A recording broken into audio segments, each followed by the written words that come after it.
Badlands. Explain those Badlands. That's a hell of a name.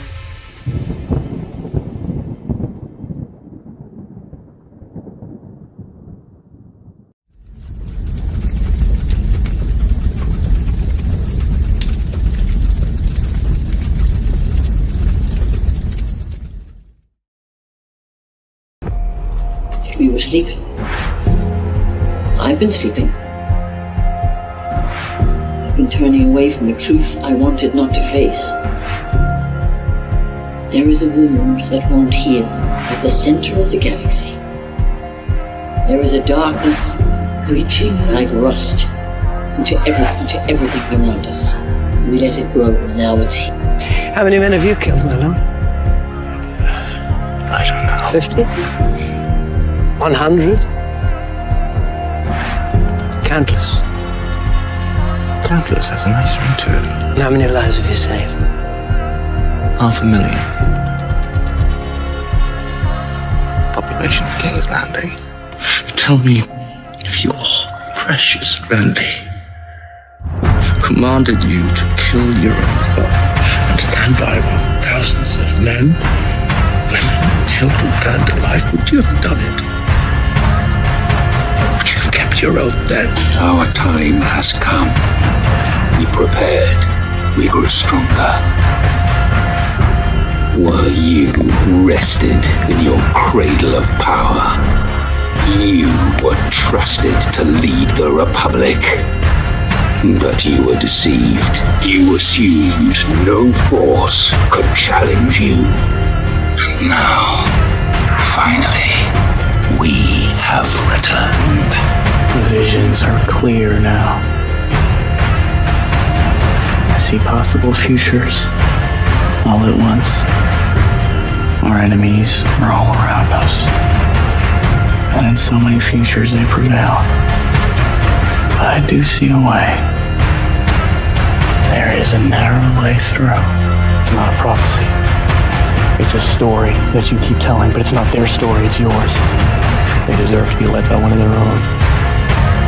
What your people did to this world is heartbreaking. We gave them something to hope for. That's not hope! We have survived by hiding from them, by running from them. But they are the gatekeepers. They are guarding all the doors, they are holding all the keys, which means that sooner or later, someone is going to have to fight them. I wish none of this had happened. So do all who live to see such times, but that is not for them to decide. All we have to decide is what to do with the time that is given us. Forgive me. I did not see. I have failed you all. You fool-brain me. Captain Honor, I do not know what strength is in my net. But I swear to you, I will not let the White City fall. Our people failed. Our people. Our people. I wish you good fortune in the wars to come.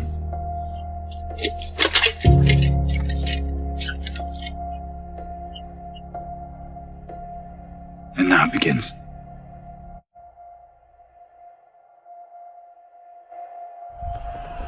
No. Now it ends.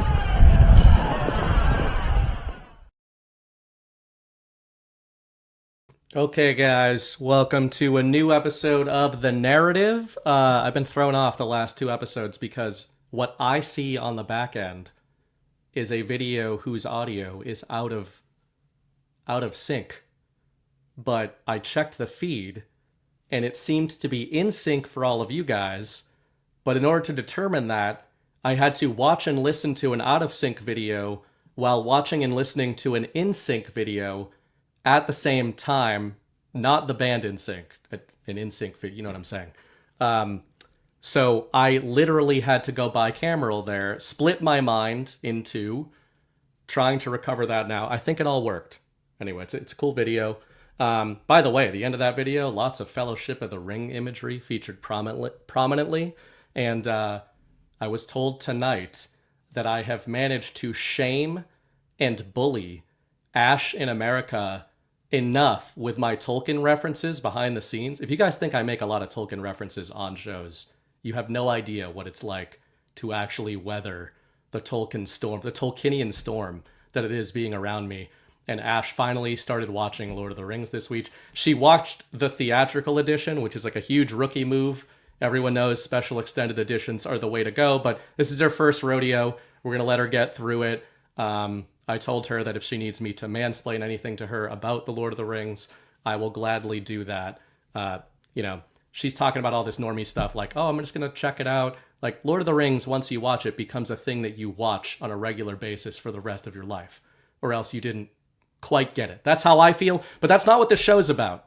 The show's about the narrative. I do appreciate the first rant that came through. S. Jones 39 sent $20 and said, getting you started and letting you know you should rant more often. I opened last week's show with a vulgar, inappropriate, completely unprofessional rant directed at pretty much nobody and everybody at the same time, because I was just having one of those weeks, one of those, and Jordan Sather behind the scenes said, yeah, dad life hit me hard too, man.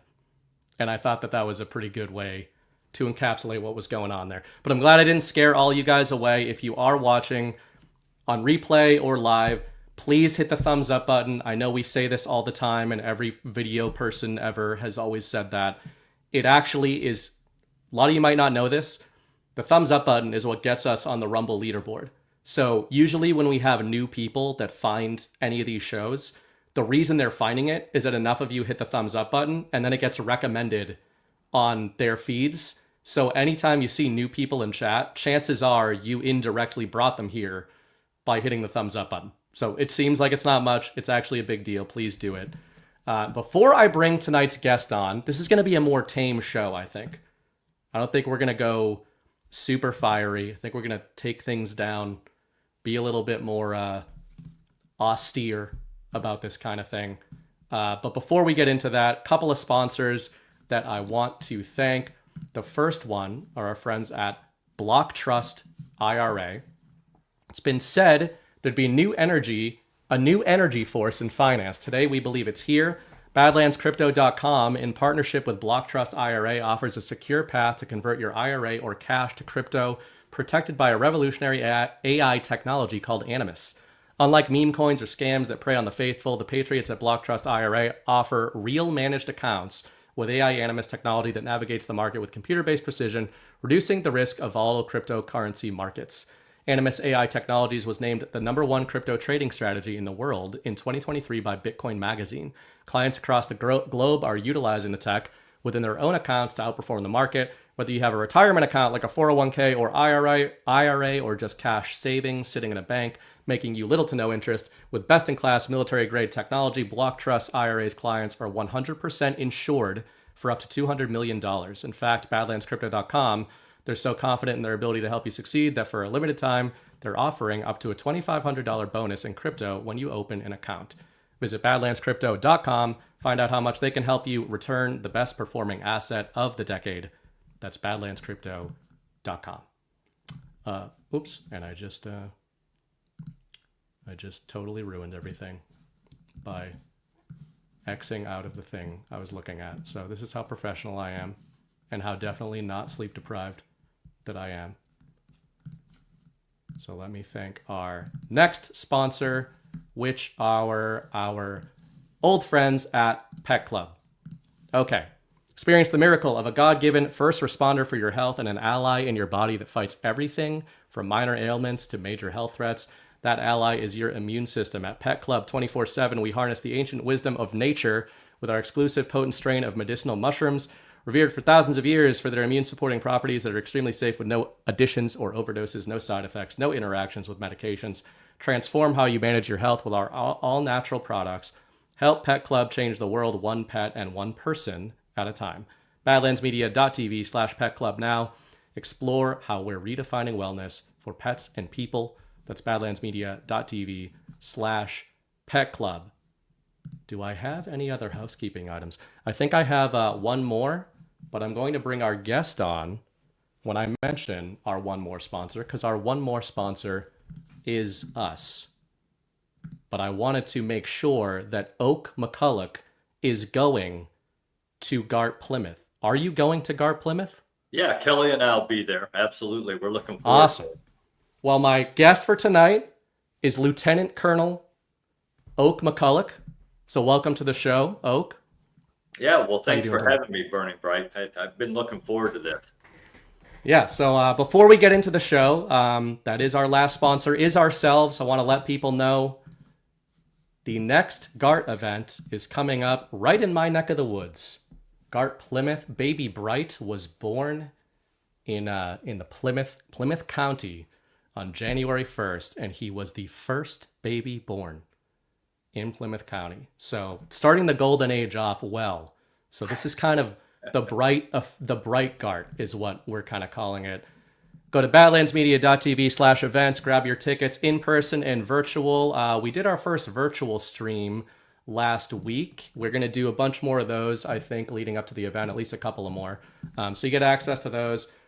Kelly, I never know if it's Oak using these accounts or if Kelly is piloting these accounts, but Kelly is always in those chats. And I think Oak pops in and out of them. The Telegram chat's a fun place to be, but you've been to all of the Garts or most of them, right? Yeah, we did not get to Phoenix. Okay. Kel had tickets to Phoenix, but when I took her to the airport, she couldn't get out of Daytona through Dallas because they canceled all the flights going through Dallas.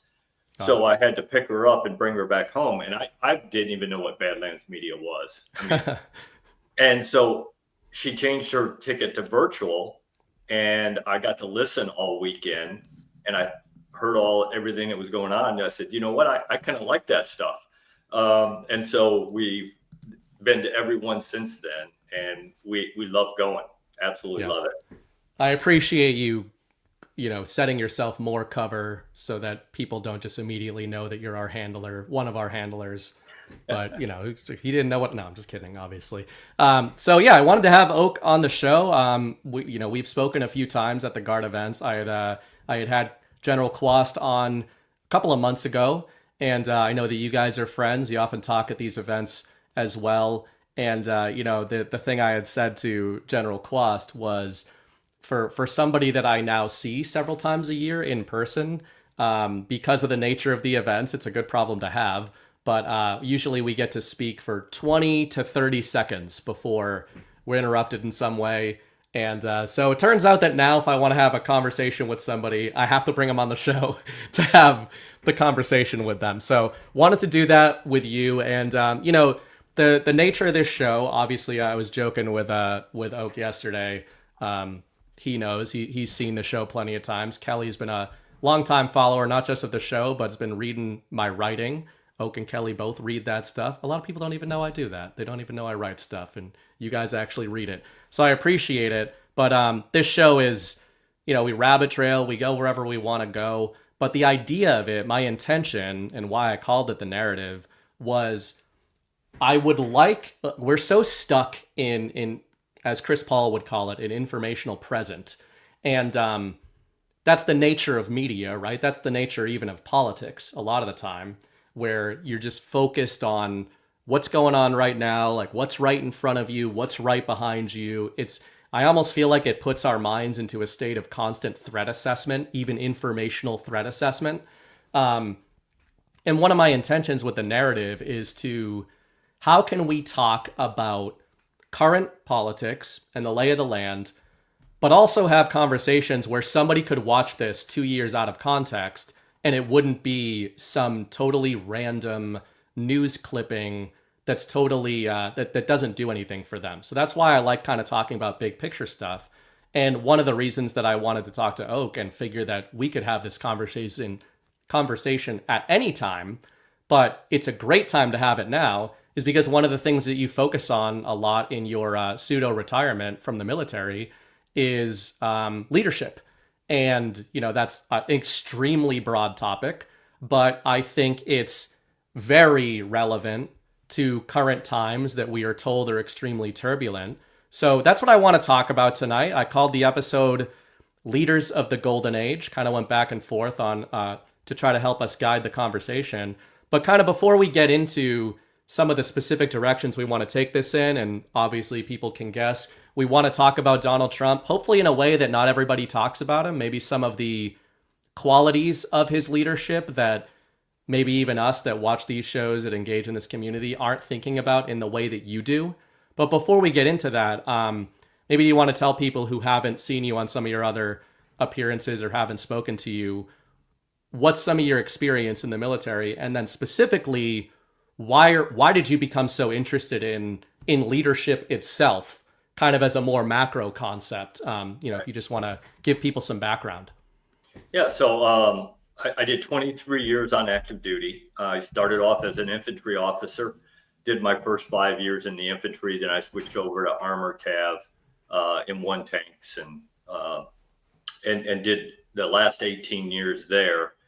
But when I wasn't in a deployable unit, I did a lot of teaching. So I taught at several of the Army schoolhouses, including the Command General Staff College at Fort Leavenworth, Kansas, and the Australian Command and Staff College in Canberra, Australia. And then I ended my career in the Army on active duty. I ran an Army ROTC program at the University of South Alabama. So I was commissioning the next generation of leaders for the Army and for the nation. And then I also did 13 years as an Army recruiter for the Army ROTC program here in Daytona Beach. And so in my career, I've had my hand in commissioning over 600 lieutenants one way or another. And so leadership was always important to me. And I think the reason I really concentrated on leadership and why I went that way is because that is the number one determination, the number one determining factor on whether or not an organization, whatever it is, I don't care, has the possibility of being successful. You show me a successful organization, I'll show you one that has good leadership. Every time. That's the number one thing that determines whether or not you can be successful or not. And leadership is leadership. It doesn't matter where you learned it, doesn't matter where you practiced it, because leadership is about people and trust. And if you understand that, you can lead any organization. I don't care what it is. Yeah, that's well said. And it's interesting. I was never in the military, and I've kind of talked about some of my background and anecdotes in martial arts. And ironically, the reason I got into martial arts is because I didn't like team sports. I didn't like losing when I felt like it wasn't me that was losing, and I didn't like winning when I didn't feel like it was me that was winning, right? Like I didn't like taking credit for team wins. I didn't like taking credit for team losses. But the reason I say that is I don't think that that's good. I don't think that that's a good mindset that I had. But ironically, it led me into fighting and martial arts, and I went into that being like, this is all individual. This is all about me and the opponent. If I win, I win. If I lose, I lose. And the great irony of my life, of course, looking back, is that I learned so much about leadership in martial arts, despite it being an individual thing, right? And because for me, needing that guidance when I finally found the right trainer, because I went through a lot of them, and it's all relative of which one's going to work for you. And I would remember that in fights, I could only hear one voice. I could only hear the voice of the one trainer that I really, really trusted. And I could hear him when I was in the worst fights of my career and really hurt and all that kind of stuff. And that's just like a sporting microcosm of the intensity with which you guys are not just deployed, but even the stuff that you're studying, right? So I think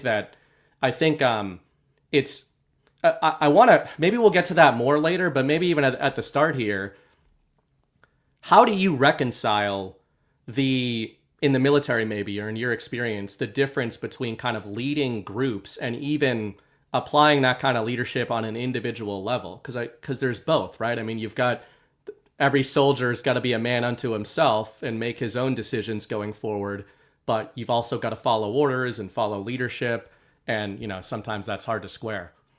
Yeah, well, I think you're absolutely right, and I think your point on I don't care what sport it is. Sports do help create leadership ability in you. I'm the exact opposite. I played baseball, basketball, football in high school and baseball in college. So I was always on a sports team. I didn't do any of the individual sporting events.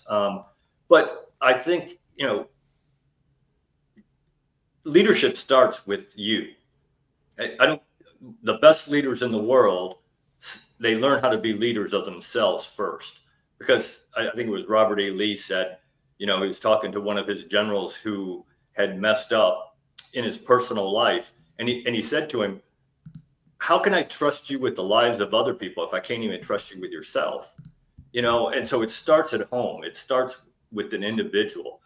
But having said that, you're right. In the Army, there are certain things, you're part of a machine, and Right. you got to do the things that sometimes you don't want to do, that you don't think is right. And as long as it doesn't compromise your integrity, you usually do those. You got to have some personal courage to stand up when it is going to compromise your integrity. But Yeah. I think one of the keys to leadership is understanding that the people that you have the privilege to lead, and it is a privilege to be the leader. And I think too many leaders in this world today have forgotten that it's a privilege. But you got to understand that they have talent, skills, and knowledge as well. And you got to let them use those and stay within the framework of what has to get done and the way you want it to get done, but let them do it their own way. And if you're a good leader, you're training them so that they can make decisions at that level and do the things that you need them to do. And I don't see a whole lot of that going on today too. Right. Yeah, I think that's well said, and I wanna try to touch on that a little later too. Something you hinted at there of there's other leadership. I think there's a word, the philosophical word solipsism. I remember being blown away by that when I was kind of doing my deep dives on Hegel and everything, and the belief that only I exist, and that's a very damaging. It's a very damaging philosophy. Again, ironically, I was attracted to individual sports and everything, but that was a learning experience. But that solipsist idea of only I exist, I can only prove that I exist, and that can lead you down this path of nihilism where like you're only focused on yourself. But I do think that there's a balance to that, where then there's some people that they see, maybe we'll call them automatons sometimes, whether you're talking about normies or NPCs.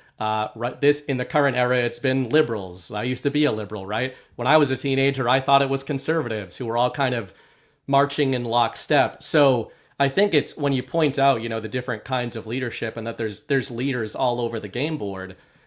It's something that I don't think people think about a lot because they're focused on whatever they're following. They're focused on their current leader, and they're not paying a lot of attention. Maybe they're looking at the other leaders as opposition, but they're not really focusing on how they're leading and what they're leading people to and everything. And I think that's one of the more important things to consider. Like what it's like in a sports game, right? You want to know how the other coach plays in different situations.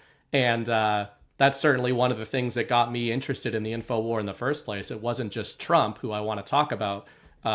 It was kind of trying to take a little bit of a closer look at some of the other players on the game board, some of the other leaders, whether they're good, bad, or somewhere in between, because I think we've had a mindset, maybe not just Americans, but maybe everybody in the world is kind of brought up with a bit of a mindset of like siloing in and looking at who's leading you, who's your chosen leader, rather than looking at, okay, well, what are they doing over there and who's following them?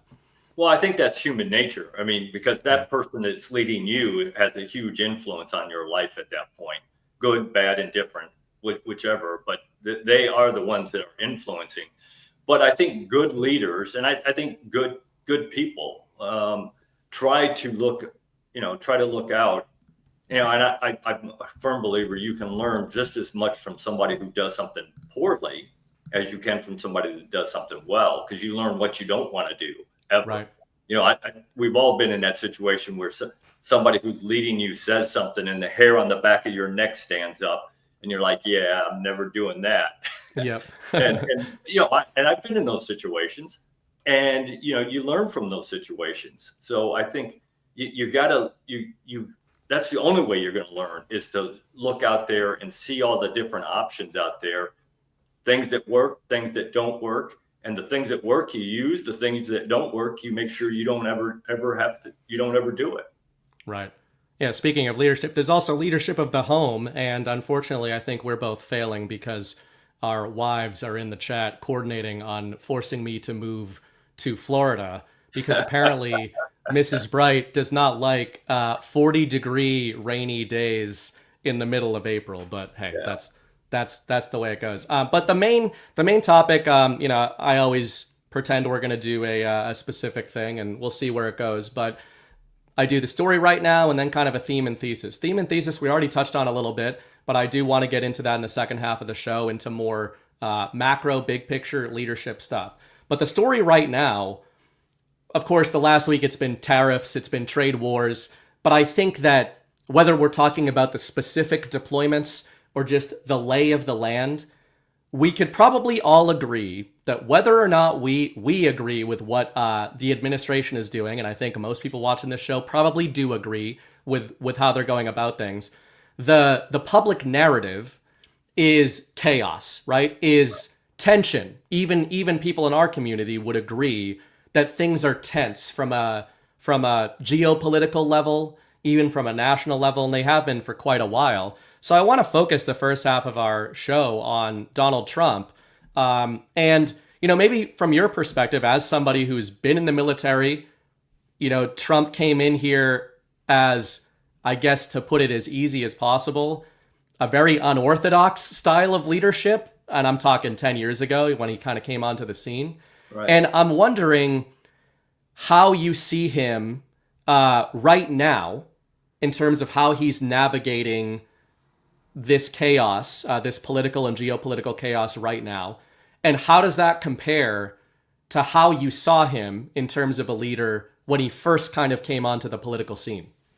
Well, I think when he first came on, just like any leader, you got to feel it out. You got to figure out the environment. You got to figure out who's the good guys, who's the bad guys, who you can trust, who you can't trust. And I think you saw that in his first term, that he was trying to figure it out because he was new to politics. How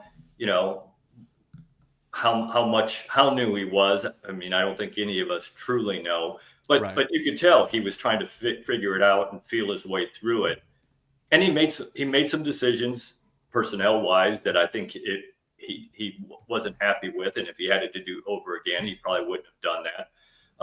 But that's normal for new leaders in a new situation. I mean, you're going to learn as you go. I think now he's very confident. He's got a team that he trusts, that he has picked, and I think he had 4 years to kind of figure out where he wanted to go.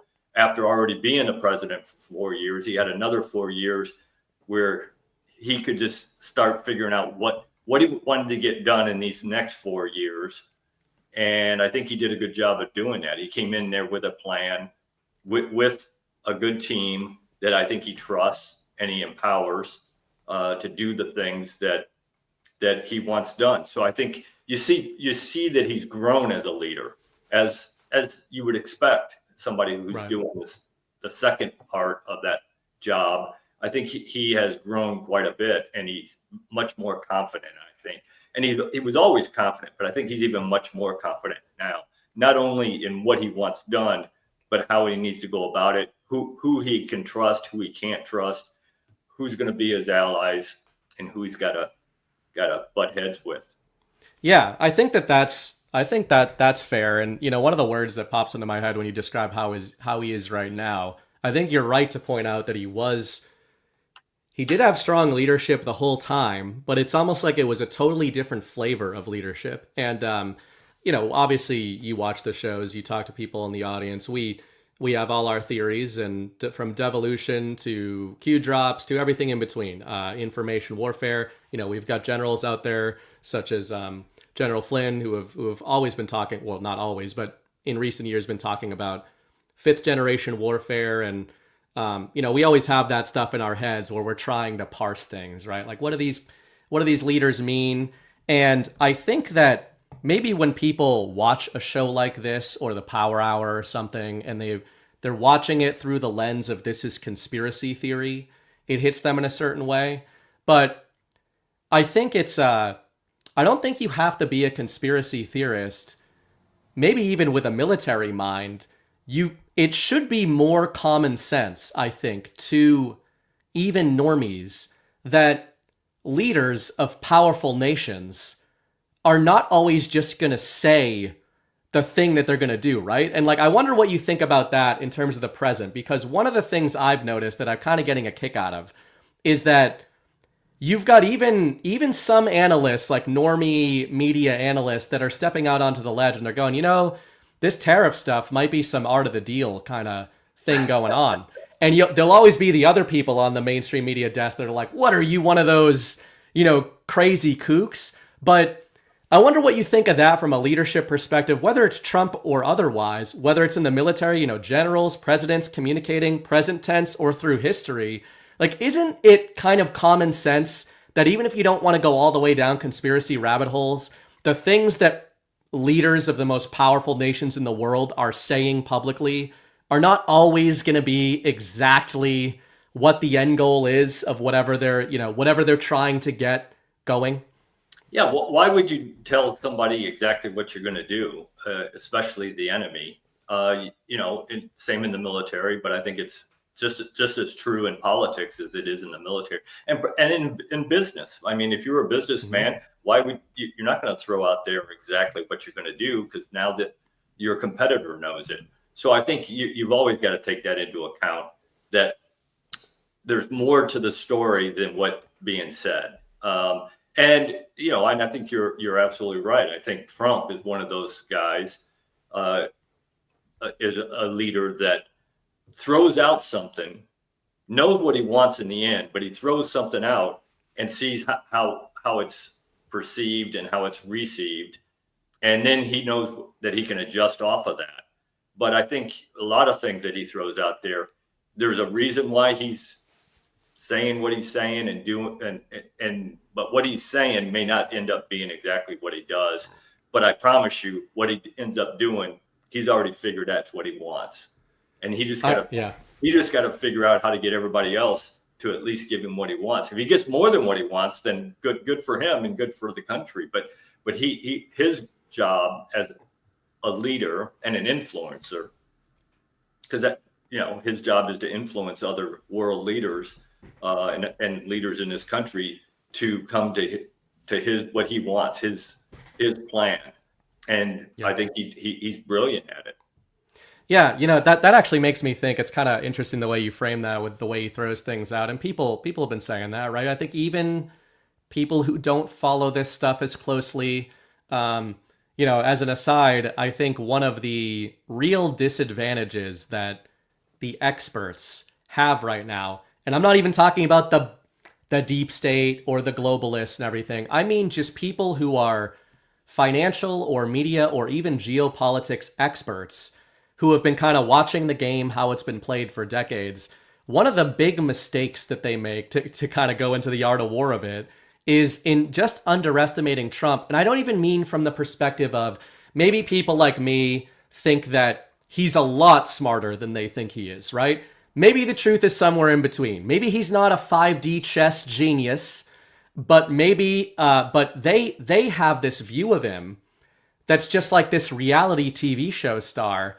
And I would think all you'd have to do with these people is just show them a clip of him talking in 1980 on TV and right now, and try to tell them, like, reconcile that, right? Reconcile that difference. I wonder what you think of that in terms of, again, when you're evaluating leadership. They do it with Trump. They seem to do it with Putin. They seem to do it with all kinds of figures where their just baseline assumption of somebody's capacity, maybe mental capacity or drive or resolve or something like that, is so at odds with the truth of their capacity that it puts them at this huge asymmetry in terms of predicting what the outcomes of his moves are going to be. Well, I think you're absolutely right. I think there's couple problems that touches. Number one, I think, that people are we are creatures of habit, okay? And they grew up in an environment where they always thought the same way about leaders. Leaders always acted in the same way. And so they want to fit President Trump into that mold, and he doesn't fit in that mold. And they're having a hard time thinking outside of that, thinking outside the box with him. And so they're trying to stuff him into that, what they think a leader should do in America, in the world. And he and Putin and Xi and Osama bin Laden in Saudi, they don't fit into that box. And they're doing things the way they want to do it. So I think that's part of the problem, is that they just can't adjust to a new type of leader, a new style that leaders are using right now in this world. And I think that's a big problem. But I think you're right. I think they do underestimate him. Because they have a hard time reconciling that he wasn't a politician. And again, they're not used to somebody not being a politician. If you go back to President Reagan, even he was at least a governor before he stepped in to be the president. President Trump didn't have any politics that he was elected to. I'm sure he played in the politics realm, and he said he has many times as a donor and all that kind of stuff. So he certainly had some influence, but he wasn't a player in the politics. And I think that's part of the reason why they underestimate him and think he's not as smart on the world scene as he is. Yeah, I agree with that. And I think, and again, you don't even have to get into devolution and 5D chess and all these plans, even though I do think a lot of that's going on. It's almost silly to me, even if you haven't dove down in a lot of the theorizing that this audience does, to represent yourself as either like a military mind, strategy, or a political mind to some analyst, and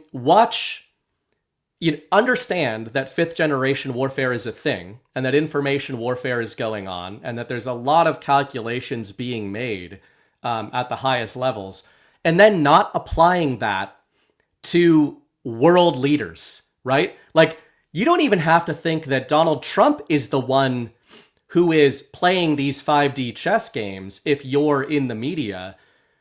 You should have a baseline understanding, though, that whoever's behind him, whether that's military or strategists or whoever, probably is playing those games. And that in some kind of way, whatever's coming out of his mouth has been thought about, has been predicted. I'm not saying every single word. I'm not saying every single, deployment is meant for our eyes and all that kind of stuff, or is gamesmanship.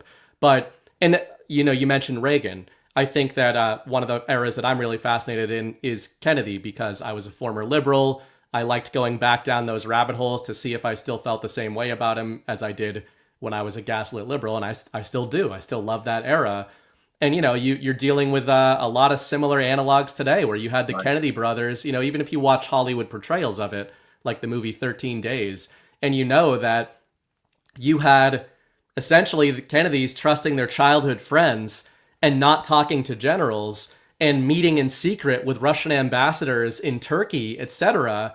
And, we know this in terms of public history, and yet all these supposed historians and political analysts just seem to assume that whatever is being broadcast to them out of Trump's mouth, as he's getting off a plane, is like the beginning, middle, and end of whatever the strategy is that's on display.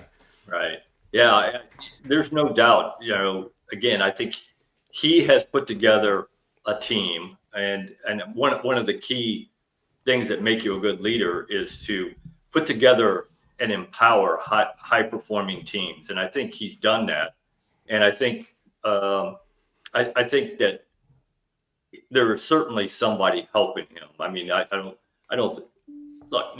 Nobody is qualified to be president of the United States if you think it's only a one-person job. I mean, there's no job in the world that is going to qualify you to be the president of the United States. It's about a team. and you got to take advice, and you got to be able to analyze what the good advice is and what the bad advice is, do what's good, empower the people that you have on your team that you trust to implement those. And also those people on that team that are the high powered, high performing and people on your team, trust some of their advice as well, because that's why you picked them.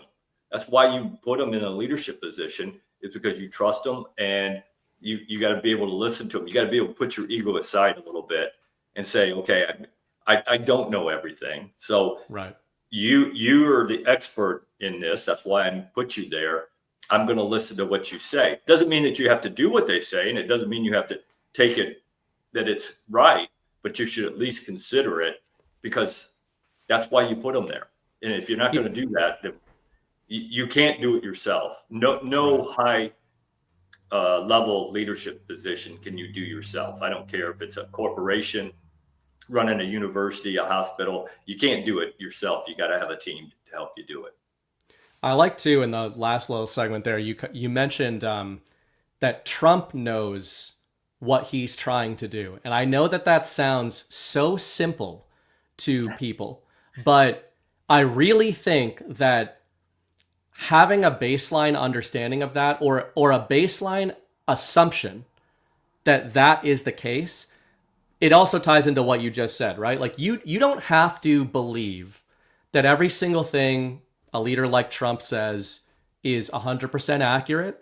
You don't have to believe that, you don't have to agree with the end game that he's talking about in a specific deployment, right? But it seems like the biggest disconnect is that people, including quote unquote MAGA that we criticize quite a bit on this network, people assume that he doesn't know what his end goal is, right? Like there's this assumption being made, maybe more so in conservative media than gets made even in liberal media, where at least the liberals think he's like a diabolical mad genius businessman. Conservative media thinks that he's an idiot who's being kind of piloted along, but he's a necessary idiot. And if we can just kind of push Trump in the right direction, he'll fumble his way into doing good stuff.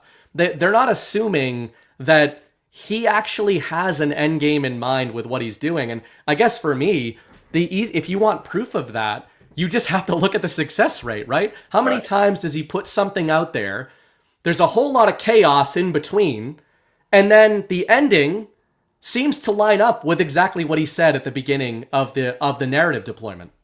Right. I think you're absolutely right. To think that he doesn't know what he wants and where he's going. I don't know how you can come to that conclusion. If no other reason, just like you said, just look at how successful he has been. You're not that successful just fumbling your way through. He has goals. He has ideas of where he wants certain things to be at the end of this 4 years. And he's put the pieces in place, or he is putting them in place with his narratives, with his influence with other world leaders that are thinking the same way he is in a lot of ways, to put all those pieces in place so that at the end of these 4 years, and even before that, on lots of things, he's going to get to where he wants to be, what his idea of where he wants to be. He's going to get there. I promise you. Yeah. Yeah. And you mentioned too, as well in the first segment, I almost think of it as whether you believe in the devolution operation theory or not, I think that it's still fair to say that we're kind of looking at a 3-term legacy of Donald Trump so far.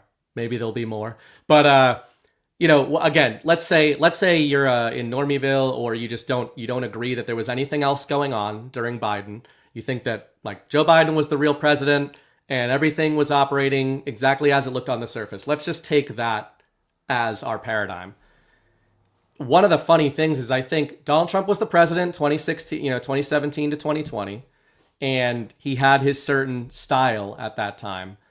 But I almost feel like he solidified his public leadership style during the Biden administration. And you kind of mentioned it earlier in the show, maybe more talking about his strategy behind the scenes and what he's bringing into the current administration. But I wonder what you think of his public leadership during the Biden administration, because I feel like Biden was the guy that even Normieville was being told is the leader of the Western world. And yet Donald Trump was highly visible during that administration. And I don't know if you can think of other times in history when that's been going on to the same degree. Again, operations aside, but it feels like that's something that even normies are going to look back on and be like, man, we really did have this period of time where in the era of Donald Trump, there was this other guy that was the president, but this is still a line running through the era of Donald Trump as the leader of the United States. Well, I think he was probably the most public. He was in public more than any other president, ex-president that I can think of in a long time, if ever. And it, you know, to your point, how many foreign leaders came and spoke to President Trump right during these 4 years that he wasn't the president? You know, at the summer White House. Absolutely. I mean, they were coming from all over the world, and even if they did go see Biden, they always ended up, before they left or before they went to Biden, they went through or out through Trump one way or another. And so I think he absolutely was still an influence on the world scene, even during those 4 years. And I think that his leadership style during that, I would agree with you. He solidified that. He was always out there. He was telling people, this is what I would do. This is what's going wrong and how we can fix it. So he was the person putting out how we can, what's the path forward? If you don't like what's going on right now, what's the path forward to get back to where you will like what's going on in this country? Yeah, kind of again, I mean, I know this gets used a lot, but sort of that voice of the people, certainly for me, as somebody who voted for Barack Obama, it's such a contrast for me because the Obama story was a narrative of I'm a man of the people. In my lifetime, it was the most populist attempt at branding that I saw. Because even in the Bush administration, I didn't feel like he was ever trying to brand himself as a populist. No. He was trying to brand himself as a nationalist, maybe the Bushes, but not really as a populist. Obama was trying to brand himself as man of the people. Obviously, we know what was really going on there. But Trump feels to me like he's obviously earned that now, but he also emerged. I think one of the reasons he took the political zeitgeist by storm is he was maybe the first leader in a long time that came right out and said, yeah, I'm not representing the experts and I'm not representing the Republican Party. I'm actually trying to represent those people right there. And, I wonder what you think of that. But also, you and I had a phone call yesterday. One of the things I told you, I really have not a robust knowledge of the Reagan era, but I'm very interested in diving into it. And you mentioned Reagan. Reagan obviously gets compared to Trump a lot, or Trump to Reagan. And I wonder what you think of that, maybe even especially the first term of Trump's public leadership style and the man of the people. And how do you think that does or doesn't compare to Reagan and how it felt during the Reagan era, like how he came off to people? Right. I think both of them are nationalists. I mean, America first. I think Reagan was an American first president. And I think that President Trump obviously is. I mean, that's what he runs on, is take care of America first. And I think that President Reagan dabbled in the populace. He wanted people to think that he was the people's president, but I don't think he was. Not like Trump. I mean, you're right. I mean, that is from day one. When he came down the golden escalator, it was all about the people. It was not about him. It was about the people.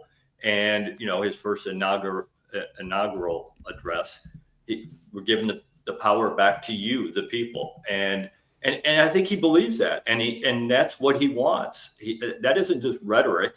He's not trying to paint himself as a populist. He is, and I think that's one of the mistakes that people think, that he's a selfish person only in this for himself, and I don't see how anybody can see that. He hasn't done anything in the first term nor in this term where it was all about him.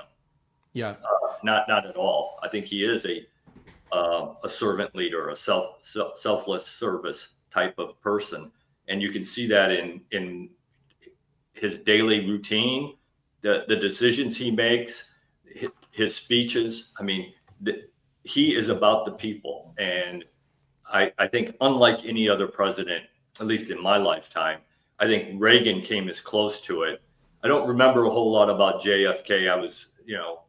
He was killed while I was still, I think I was one, not quite one when he was killed. I have done some study on the Kennedy era, and I think he might be the next one I would put on trying to be, even though very rich, comes from a very privileged family, I think he did care about the people. And I think some of that came from his time as an officer in the Navy. I think he learned some of that helped him to at least identify with the people, the American people, but not like President Trump has done. Yeah, it's interesting with JFK, and I grew up right in his area, like literally hometown area. So I've always been, that's like the thing I cling to. When you kind of have an awakening, whether it's a political awakening or spiritual awakening, there's a lot of darkness you go through, right? Because there's a lot of revelation of going, man, is that how the game works? And I was wrong. Oh man, I was wrong about this. I was wrong about that. Yeah, we've all been there. That's why I always say, like, people have this experience in chat, people nodding along, just watching this. I always love when people say, like, hey, they listen to this when they're working, even if they're just by themselves, just nodding along, like connecting as nodes in a network. But again, at GARTS, I always say, the people ask me, how would you describe like the energy of a GART? And I think the simplest way I can describe it is you may not agree with everybody you find there. In fact, you'll probably find yourself getting in like red-faced arguments by the end of the weekend, which is totally fine. But you can sit down at a table with anybody at a GART and just start going in any direction you want to go in. And it's like the only place you can do that. But I think it's because we've all had that experience. The reason I think of that with JFK is because he's knowing that we don't know the truth of so many of these things in history and figures.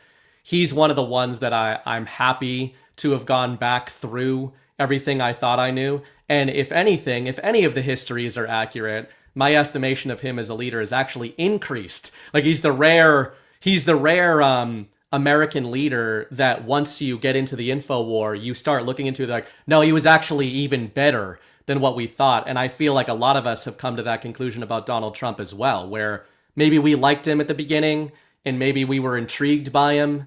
But the longer you stay in the Trump orbit and the more you start to be able to see where things are going with all of his deployments, I think the more respect you end up getting for the way that he's leading.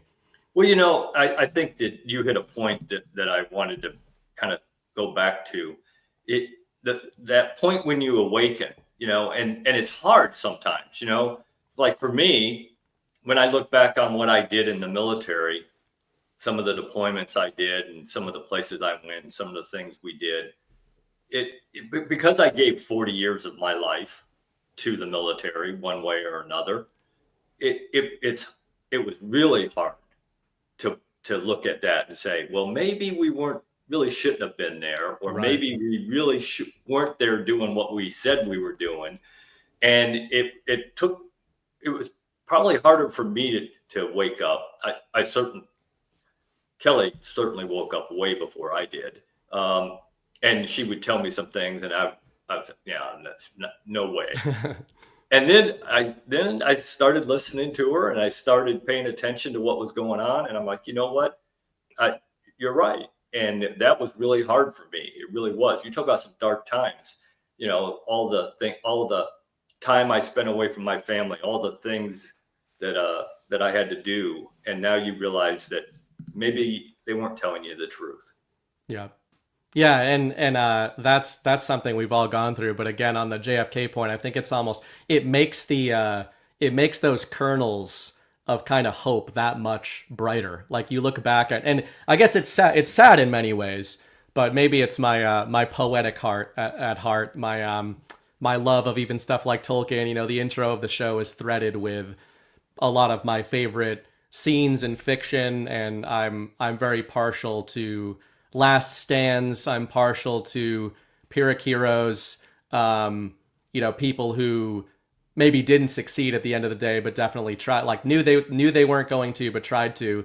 And I think it's at once kind of tragic, but I like thinking about the JFK era and going into it because I think it's so much more meaningful what they were trying to do. And I include Robert in this, and I'm glad that Robert Kennedy is getting his posthumous just due, in really partly through his son being back in the zeitgeist, but largely through Trump as well. I've you know, you've read my writing. I've been a big believer that whether or not you believe there is a long-term patriot military plan going on, counterinsurgency type of stuff against some of the globalist interests that we talk about, even if you don't believe in that, I think Trump leans very heavily into the analogs to the Kennedy era. And I think he does that for a reason. I think he does it because he knows what those guys were up against, and that it's largely indicative of the same general structure that he's been up against, you know, since he came down the escalator. I agree with you. And I think that just like people underestimate President Trump, I think they underestimated what Kennedy could do. And when they started waking up to what he was doing, then he became public enemy number one for many people in this country that had power and didn't want that power to go away. And I think you're seeing that you saw that same thing in Trump's first term, and I think you're seeing some of it, not as bad as it was the first term, because I think he's got the plan, and he's figured out how to deal with those people that in a better way than he did in his first term. And he's also got some good people working for him. And then he also has, however you want to figure it, he's got the Senate and the House. So he isn't having to fight that battle the same way that he did his first term. But I think you're right. I think there is a huge, you can compare the Kennedy era and the Trump era. And I think if Kennedy had not been killed, I think you'd see even a bigger correlation between the two. Yeah, one of the things I like thinking, well, I don't know if I like thinking about it, but I wonder about Kennedy is besides the prospect that perhaps there has been more protection around Donald Trump from the beginning. You know, he makes the allusions. You've seen the Power Hour plenty of times. Donald Trump now makes pretty direct allusions to the generals, the real generals, not the TV generals that he's known for a long time. And the generals that, you know, I think Kellogg is one of them that he often references. Some of the generals that he's known for a long time. He says that Kellogg is one of the men who told him to run for president. You know, I don't know if that's true or not, but he certainly says that military leadership, again, you don't have to go down devolution or Q rabbit holes. You can just watch a Trump press conference where he calls out some generals and said, yeah, these guys asked me to run for president. They thought I'd be good for the country. To then, I think, make a common sense jump and say, well, if some generals think that this guy's good for the country, they might have a more vested interest in protecting him. And, you know, again, you're a military guy. And I think that's, speaking of Kennedy, it's one of the kind of sad things I think about looking back at that era is that there was clearly a deep divide between Kennedy and his generals. And, you know, I don't know if that means the generals were quote unquote deep state, or if they were simply just thinking of him as this New England rich kid that you kind of mentioned. And maybe that's where the divide was, and that Trump was maybe more aligned with those guys than Kennedy was. And that gave him a different advantage.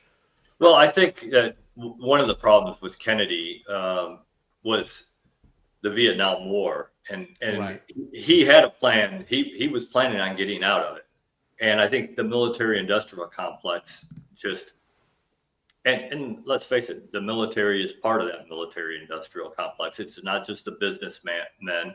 That's how people get promoted. They get fame is through wars and conflicts and things like that. So when I think that put a bad taste in the military's mouth with Kennedy, and I think, you know, again, President Trump has done some of the same things, pulled troops out of countries and brought some back to the United States.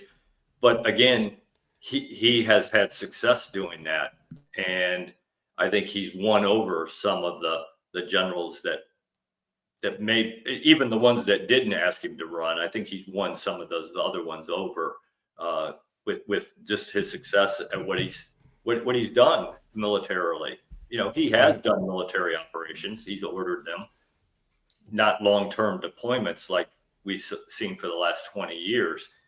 He kind of follows the General Powell philosophy. Know what you want to do it, make sure you can do it, and then get out. And I think that's the philosophy he's following, and it's resonating with a lot of military people, I think. On our call, that reminds me, we had the missed opportunity of having you on Story Hour last week, where we did, Chris and I did Patton, the movie Patton from 1970, and Oak was saying that was one of his favorites. But speaking of that, one of the things that I think I mentioned on that show that I was struck by, first time seeing that movie, and then of course I tried to dig into Patton as much as I could because I knew very little about him. I was very struck by what I perceived as similarities between at least the character of Patton and the character. You know, you've heard me say a million times, I think we're pretty unified, a lot of us on the network, that there's Donald Trump and then there's the Donalds. And I think even Donald Trump, I think, is fairly direct about that these days. Like it feels like he's having fun with that. But I wonder, you know, you know a lot about Patton and, you know, obviously a military historian. The portrayal of him in that movie, it reminded me of Trump in that way, that there was almost these two Pattons.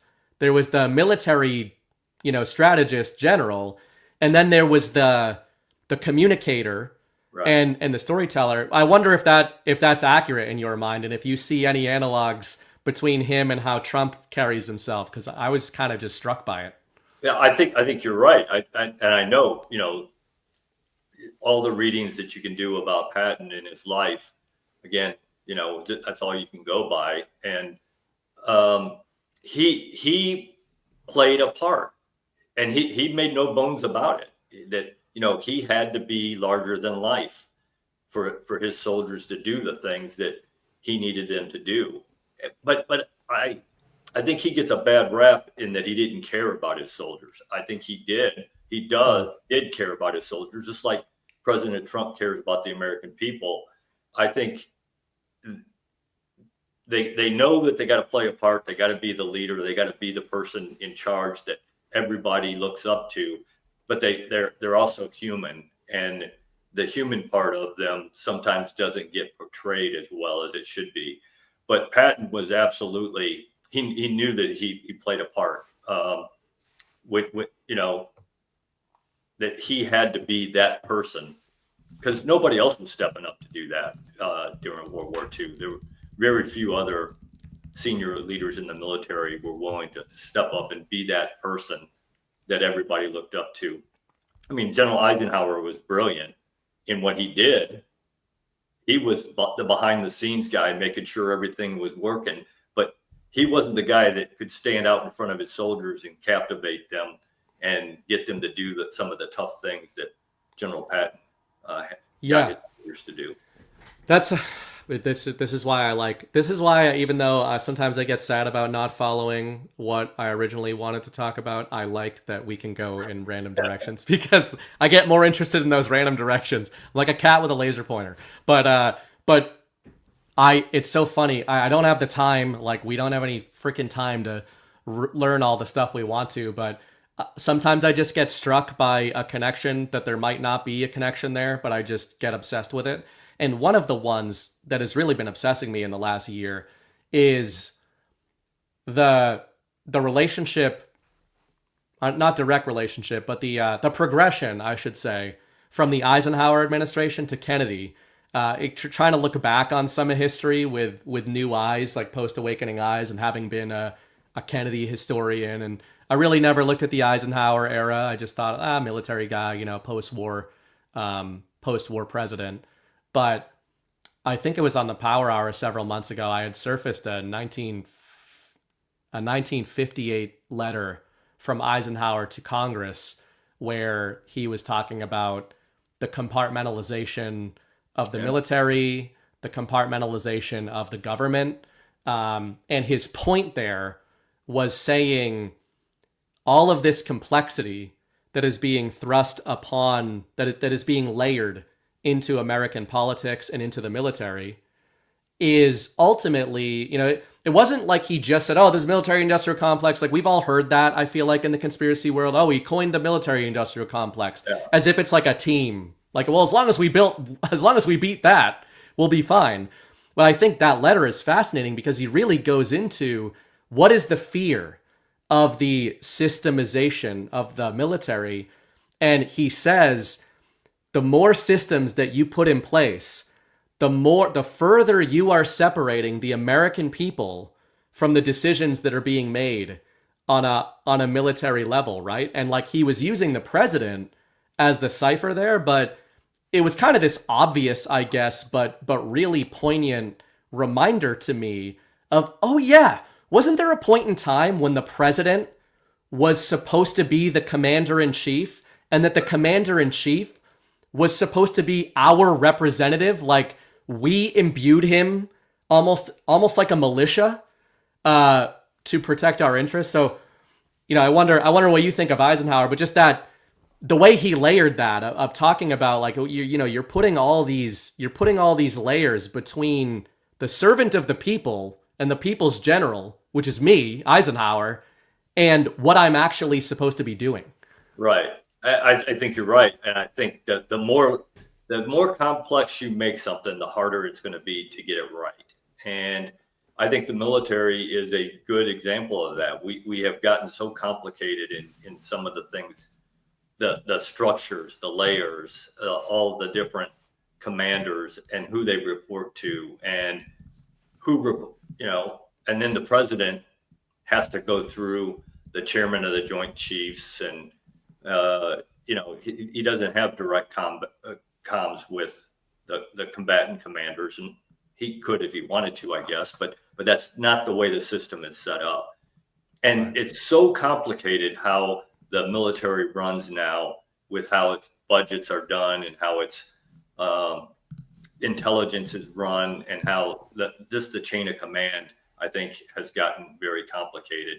And I think we got to get back to simple, keep it simple, stupid. I mean, to me, that's the way it should be. But I think Eisenhower understood that we were going down a road that was going to make that divide between the people and their servants, both the president and the military, because the military is a servant of the people as well, as it should be. It should have civilian control over the military. And I think we've seen some of that be eroded over the years. Yeah, well, I actually am interested in more of your thoughts on that specifically, because I remember growing up liberal, and it wasn't because I was brainwashed by my parents. Like, part of it was I was in the region, Boston area. A lot more of it than people know, in hindsight, is about being Boston Irish and not about being a Bostonian. I think that people from Texas and Florida, etc., or the Midwest, are like, Northeast Harvard liberals, right? Like that's the East Coast intellectual. There's obviously some of that, but trust me, Harvard intellectuals do not get along with Boston Irish kids, and Boston Irish kids do not get along with them, right? Like they don't see themselves as the same thing. That's why I've said on this show, because I know a lot of this audience is conservative and always has been. So they like kind of knowing, like, why were you ever a liberal? And that Kennedy thing is a powerful thing, because I think that that Boston, I say Boston Irish, but New York Irish, Long Island, Brad talks about this as well. Right. It's almost like there's something baked in there where we, my parents' generation, etc., feels like something was taken from us. Like we got one in, we got a Boston Irish boy in there, and they took him away, and then we got another one in there, or almost in there, and they took him away. And I think that's actually calcified. A lot of that Northeast liberal is not what a lot of the conservatives think they are. They're not these like woke idiots. They're actually like union, go to the job site. They killed Kennedy, F the whole system. But the reason I think of that is when I was trying to get politically active, as a teenager, it was during the Bush years.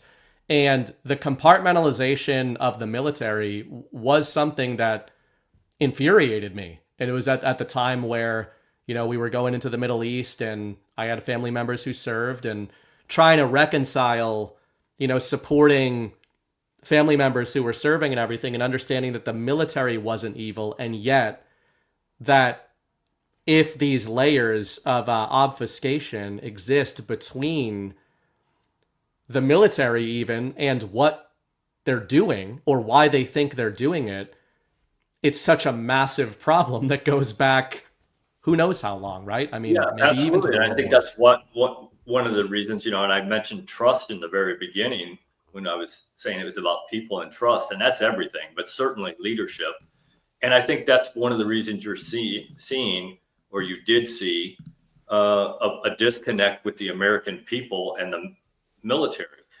I read a survey, I don't know, probably about 8 months, a year ago, probably maybe even a little longer than that now, where the approval rating with the American people, the military's approval rating with the American people, were as low as it had been since the Vietnam War.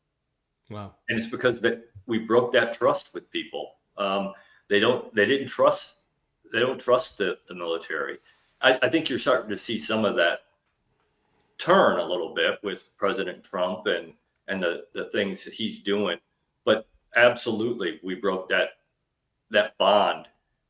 I don't think the American people looked at the military as serving them. I think they looked at the military expecting the people to serve them instead of the other way around, which is the way it should be.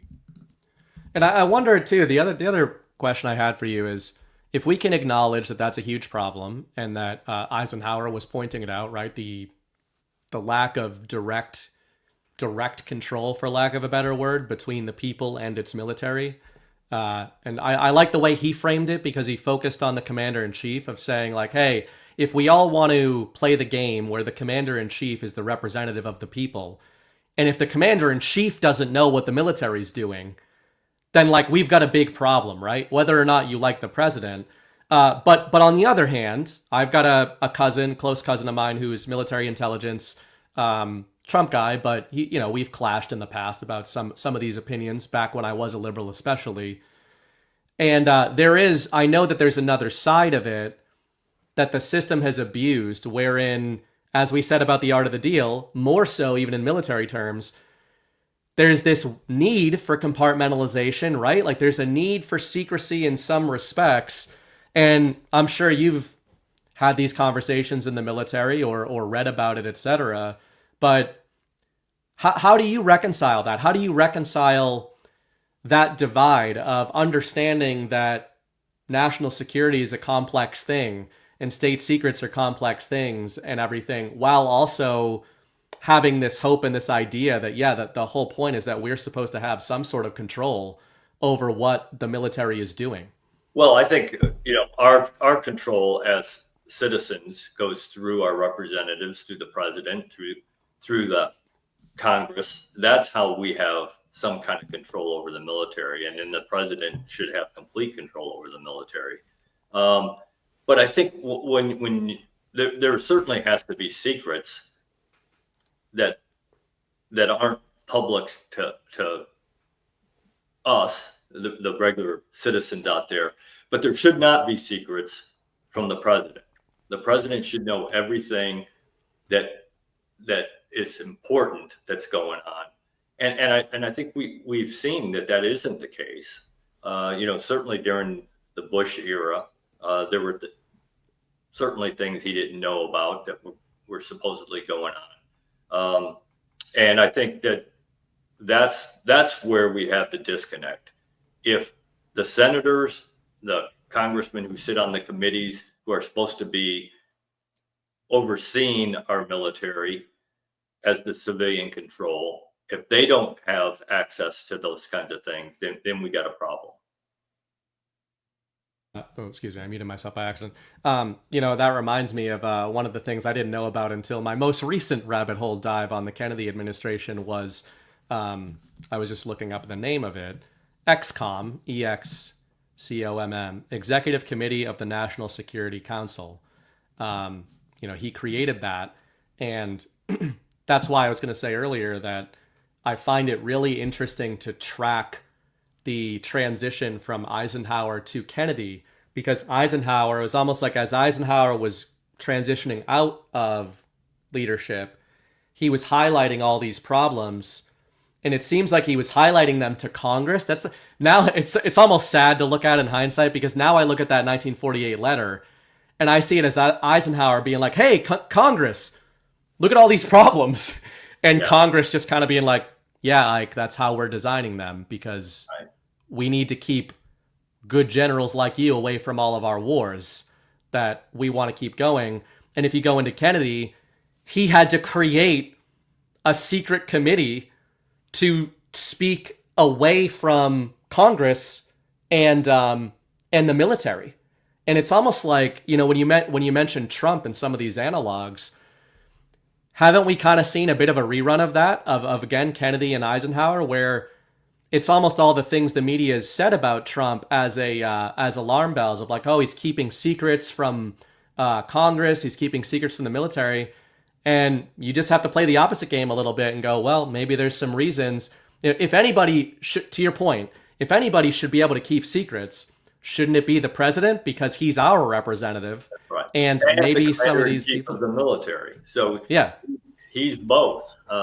So yeah, if anybody is going to have secrets, it should be the president. I'm not naive. I know there's bad people out there, and that sometimes you got to keep secrets from bad people, both outside our country and inside our country. But there's got to be a balance there, and President Trump has brought it up many times, as has many other leaders out there in our country, that we have so overused the top secret classification that there's things that aren't secret, that aren't national security problems, that are marked as secret, which then just causes more of that the bureaucracy, and it's hard to figure out what's actually going on and who's doing what. And we got to get away from that, I think. And I think that President Trump is trying to move that in that direction. We'll see if he gets there or not. Right. And I want to return to as well on the Patton point that you made. You mentioned basically that he knew what he was doing, right? Patton seemed to know. I think he used the term, he was playing a role.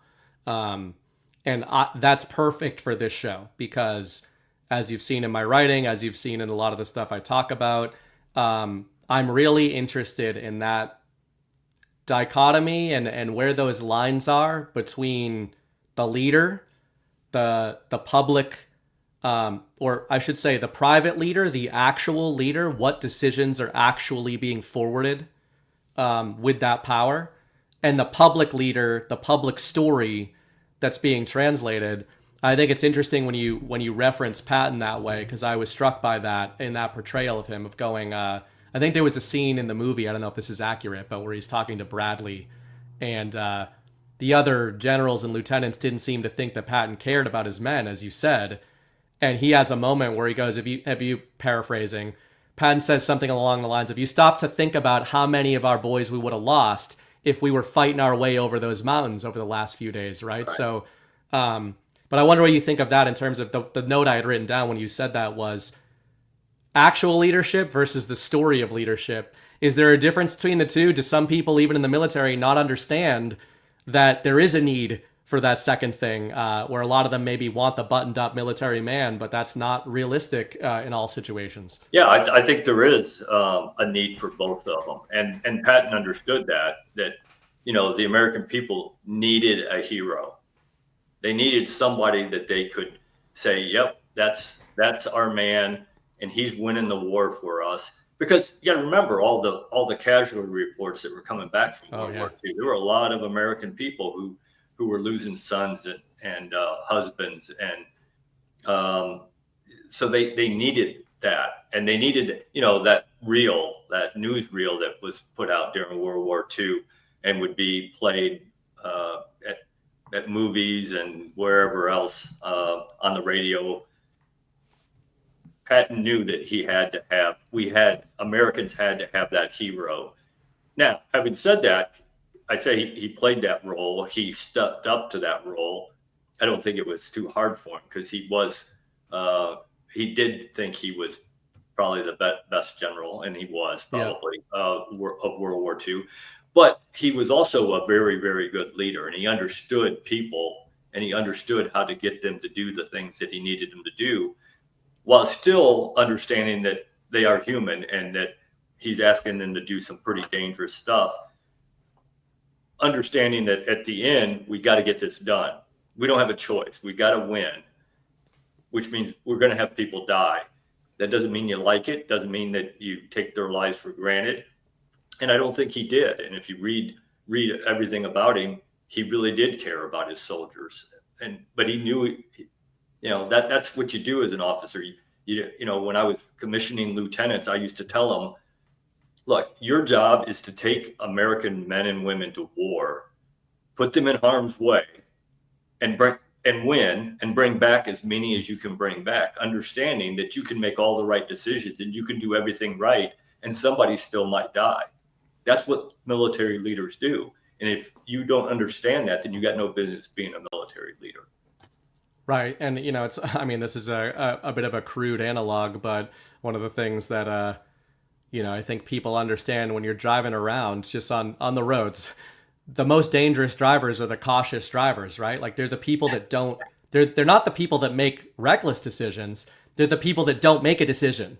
That's right. And to your point on the military, then when you've got people under your command, I sort of, to tie this back into Trump, it's not a military deployment right now, but I'm absolutely fascinated by the style with which he's treating the trade war and the tariffs, because I see it as similar to a military deployment where he is leading with some bombast and very direct and confident and bravado, etc., maybe to provoke reactions, but he's also willing.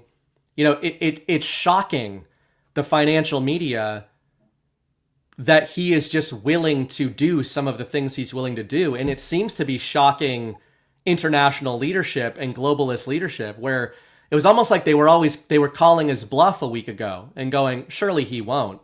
And he will. And I wonder what you think of that, again, in military and in politics, where, haven't they realized that if we fall into this template of only doing the things that presidents have been doing for the last 30 years, that you've lost all leverage? Like you've lost all leverage on the game board if everybody knows that everything you're doing is a bluff? Yeah, I agree. And I think that is a perfect analogy, putting Trump in that.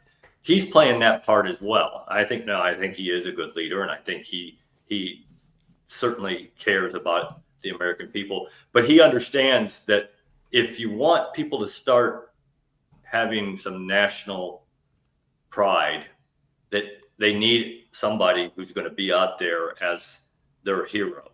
And I think that's why he does some of the things he does. That's why he is as verbose and brags and does those things, because he understands he has to be that person that the average American looks up to and says, yeah, I want to be an American again. I want America to mean something again. And I think, like we said earlier, I think President Trump has a plan to get there, but he has to have the American people on his side, just like a a general has to have the soldiers on his side if you want to accomplish what it is that you want to accomplish. Yeah, and even again, I'm using the movie of Patton as my experience with him. But, I think all the reading that I've done on Patton, all the studies I've done over the years, and I think at one point I had like 15 Patton books. I mean, and read all of them, some of them more than once. I think they did a pretty good job. It is a movie, I got that, but I think they did a pretty good job of portraying him as the general and the person that he really was. Yeah, and the reason I think of it again is to tie it into Trump. I think what you just said is, Trump knows where he's trying to take this. And there's a couple little scenes in that movie. One of them I like is when he's flying in a bomber over to Europe when they're first bringing him over there, like after the Africa campaign. And, he's got bravado and he's complaining to the other guys like, hey, I should be the one leading this. But he has this little aside where he's looking at a map and he's like, what they should have done, I forget what he said, but he's like, what you should have done instead of Normandy is you should have done this and he should have gone across this and had a pincer here. Then he just moves on and starts bitching again. But I loved that little aside because it reminded me of what Trump does, where the media focuses on him getting on there and going, wherever tariffs for everybody, tariffs for you and you and you, and you've been screwing us and you've been doing this. And there's this assumption being made among especially the financial warfare analysts that are going like, this guy doesn't know what he's doing.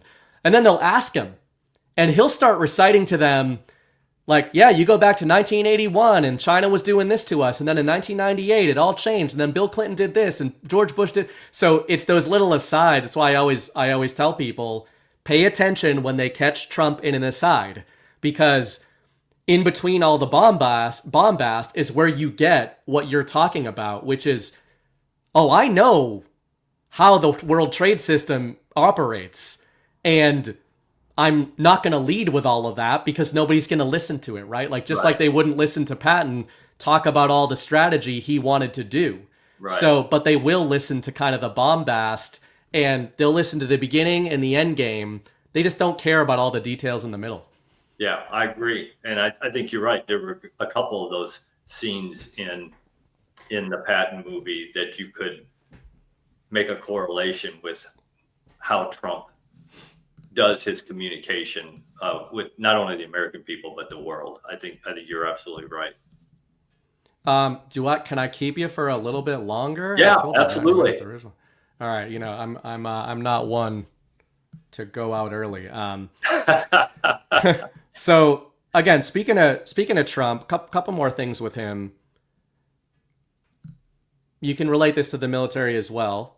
There's a big difference between leading when times seem good and leading when times seem turbulent, right? And I wonder how you think, besides how he's leading as the president with his cabinet members and maybe the military, etc., to the American people, I wonder how you take his leadership. You've touched on it a bit, but in terms of the American people right now are being told that things are very turbulent. And in fairness, we haven't yet seen on Main Street this big rebound. It doesn't happen overnight. Like, things haven't all of a sudden gotten better. Like, oh yeah, I paid $2.99 for gas instead of $3.05. Great. Like, things are all better now. But I wonder how you think he's communicating to his real troops, like the American people right now, and what you think of how he's communicating to them and where he's taking them. Yeah, I think the key is he has to be honest with the American people. And I think as far as I can see, he is being honest that it's not going to turn around overnight. There's going to be some rough times, but we got a plan and we're going to get there. So I think as long as he's honest with them and with the American people, I think he's going to keep them on his side. Again, go back to Colin Powell. When we started the first Gulf War, one of the first times he got on television and talked to the American people, he made it very clear that he would never lie to the American people. No matter what, he's going to tell them the truth. Because he grew up in the Vietnam War where there were lies to the American people, and he saw the result of that you lose their trust, and now you can't do anything. So I think President Trump understands that he's got to be honest. He's got to be transparent about what he's doing as much as he can. Again, making sure you don't tell the enemy what you're doing, but as transparent as he can be. But the key is to be honest with the American people, and I think he is. I think, as far as I can tell, he's trying to be as honest as possible. Yeah, we have a known conspiracy theorist, ne'er-do-well, in the chat who says, I think the narrative is more turbulent than the actual. That's Kelly there. I would largely agree with that. I like to sometimes argue against myself, which shouldn't shock anybody, just because I like going down those thought paths, right? Because sometimes if I catch myself doing too much of everything's fine, this is all just narrative, then I'm not examining, like looking for the seams in the argument as much. I do agree, though, that part of what Trump is navigating is a battle space where the media has convinced the American people that things are so much worse than they actually are. And in fairness, one of the ironies is that Trump and a lot of his deployments and his people's deployments over the last, call it decade, has been doing the same thing, right? Like for a purpose, we think. But, you know, Trump doesn't get up there and say, you know, the reason we need to reform the whole country is because it's doing great. Like he has to get up there and say, things are terrible. And I always find that juxtaposition interesting. I wonder what you think of that. And a second point to follow on from that, specifically with the military, whether in your experience or reading and, you know, what you know about the military, that seems to me like the most difficult moments of leadership to navigate is understanding where things are actually at. But you've also got to have morale, right? Like you've got to tell people and be honest with them, like you just said, but you also can't demoralize them while you're being honest with them. Yeah. Well, I think, and the first part of your question was how Trump is what was the first like he part? was basically Trump tells people how bad everything is, but he's also trying to kind of not demoralize them, but he's also telling them that everything is bad at the same time. Right. So it's well, a you hard know, balance. Politicians have to sell themselves and what they're selling. Yeah. You know, it's no different than anything else. You know, than a businessman trying to convince you that you need to buy whatever it is he or she is selling because you need it in your life. Well, I think Trump did the same thing. And I think the country was, and most polls would show that the American people thought the country was going in the wrong direction. It may not have been as bad in some situations, in some areas, as President Trump advertised, but certainly it was headed in the wrong direction. And I think that so he had to sell it to the American people that these are my solutions. He just didn't come with a problem. He actually came with solutions and said, this is what, if you reelect me, this is what the direction we will go into. And these are the results that we want. And I think you're right. The military, one of the hardest things is when you are in a chaotic situation that you have to be honest with, you got to be honest with your soldiers, but you also have to be confident, because as a leader, your people, I don't care if this is the military or anywhere else, however you are reacting is how the people you're leading are going to react. They're going to take their cue from you. If you panic, they're going to panic. If you stay calm, they'll stay calm. Now that may not end up in your favor anyway, but at least now you got that. And I think, one of the ways I always used to do it was I knew my soldiers. I knew I had trained them. When we were in a situation, I gave them some quick orders to get them started. And once they were there dealing with the situation at hand, then I, as the leader, and I think President Trump probably does this very well, you take a step back and you look and say, okay, what else am I not seeing out there that could interfere with what's going on? Because that's, as a leader, you got to be thinking about what's coming next, not just what's going on in front of you. You let your troops do that. Let them, your cabinet do that. You got to be looking at the big picture without emotion. What's coming next that I'm not seeing that I need to prepare for? Yeah, that's well said. And I think, again, to use this as simulated war, some people get mad when I use combat sports analogies relative to the military. It's more, again, just about the mindset. But that's we've been doing that in America for a century. Yeah. Yeah, exactly. And, I've always said too, trust me, when you're in a fight against a professional kickboxer, your body does not know that you are not going to die. Exactly. You think that you are going to die at every moment. But the reason I bring that up is leadership in the context of that is cornermen, coaches and cornermen. And a lot of armchair quarterbacks that I will watch the UFC with, for example, who have never fought, just like you deal with this with the military, is they'll be like, that guy, the way that coach is talking to his fighter is not effective. And I'm always careful about judging that because I wonder what you think of this from a military perspective. But in fighting, for example, in my experience, fighters mentally react to violence in very different ways. Obviously, violence is what you're doing, right? When you go into the ring, it's violence. And you don't know what the other guy can do. You don't know how hard he hits. You can train as hard as you want. You can watch as much video as you want. But until you get hit with that first shot by the other guy, there's a recalibration that happens. That's right. Where you're like, oh, I didn't realize that.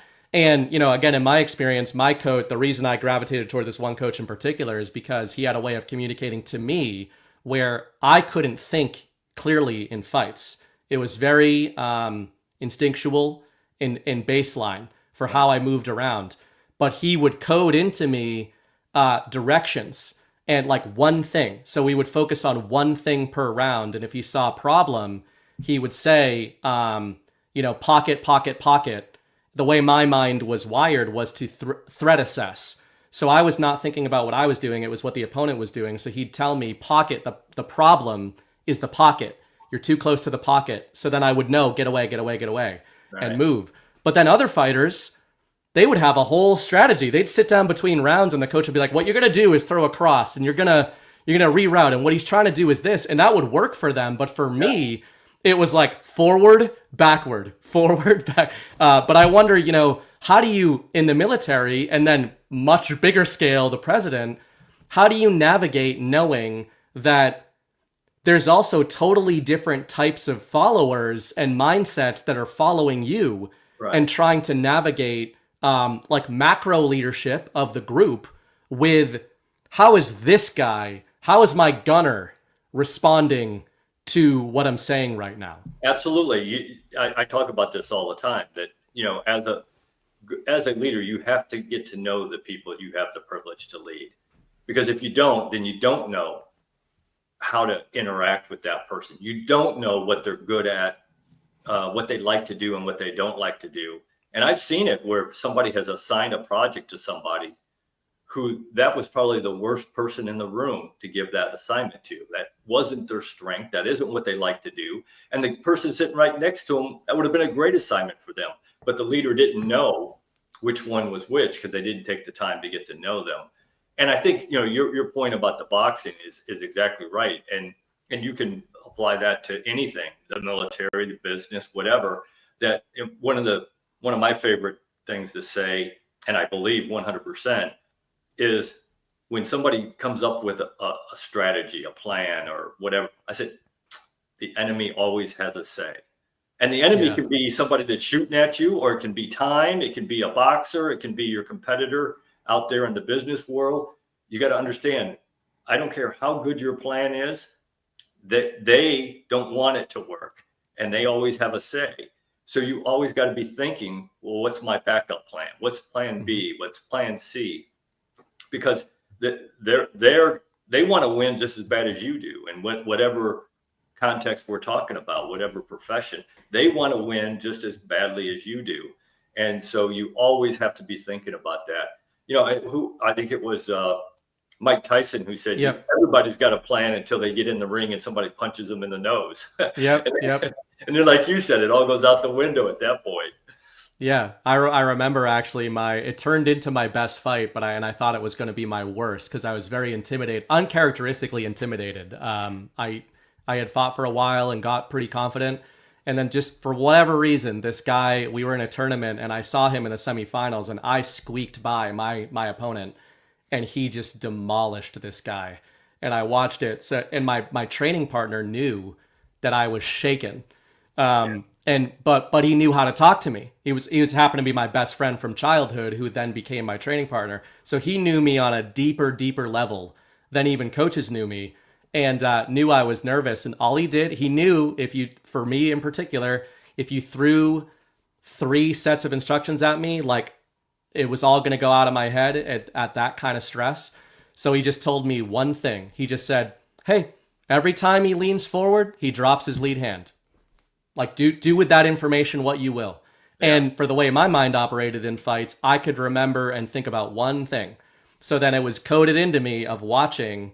And then once I saw it, it's like, I could have seen that, but you're not thinking clearly, right? Like, you get somebody on the outside who's going, hey, I'm just letting you know, he's doing this every time he throws a jab. And that was the end of that. But I think that's something that I wonder, especially you can respond to that, but especially too, I think it's fascinating to think about Trump, of like, I've talked about him almost like the corner man of the nation, where it's like, he's simultaneously trying to protect the American people and tell them to stay out of trouble and stay out of the pocket, but he's also trying to give them instructions, and he's not dealing with one fighter that he knows. He's dealing with 300 million people that he's trying to kind of coach through this.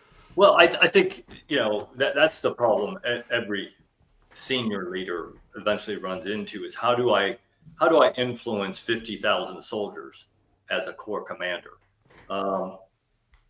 And the military does a very good job of that. I think Trump is doing it as well.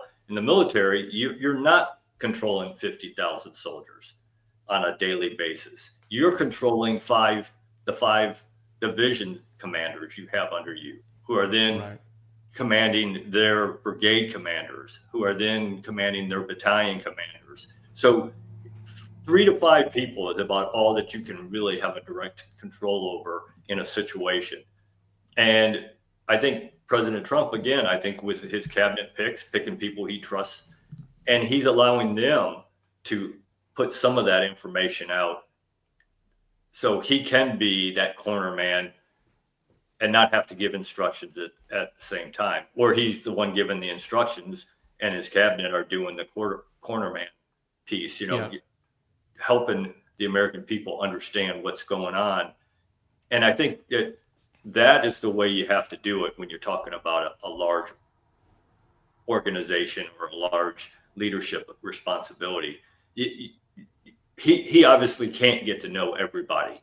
He can get to know his cabinet members, who then can get to know the people that work for them. And that's the way it needs to work. Yeah, I agree with that. And I think, it's funny. I think that one of the things that even a lot of normies and a lot of people who right now hate Trump, like a lot of my family members, lifelong liberals, I think there's going to be a lot of hindsight played with him about how he communicated to the American people in a positive way, because I think, like you said, it's impossible to tailor your communications to 300 million individuals. It's impossible to do that, right?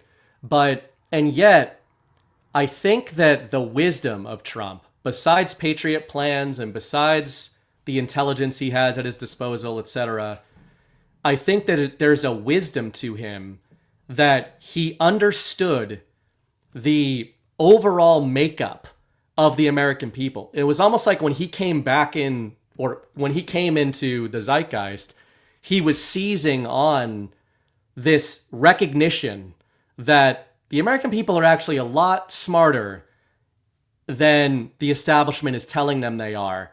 They're a lot smarter than the Bush era was painting them as. They're a lot less gullible than the Obama era was painting them as. And they're a lot angrier than the establishment knows they are. So again, like, very broad, but I think that was one of his really pieces of genius that separates him from even military generals and etc., where he seemed to just know, actually, if you do talk to the American people like they're a collective adult, they will respond accordingly. Well, Kelly and I talk about this quite often, and her favorite thing to talk about is the press conferences that he did during the COVID. Oh yeah, yeah. He got out there and he talked talk to the American people on a daily basis in a way they could understand. And not only did they understand it, but then they also got to see how the media portrayed him. But they had seen him. They'd seen how he is, and it didn't add up with the way the military or the media was portraying him. And so he even grew. The trust grew, his reputation grew. I think you're right. It was an absolutely genius thing to do, and I don't think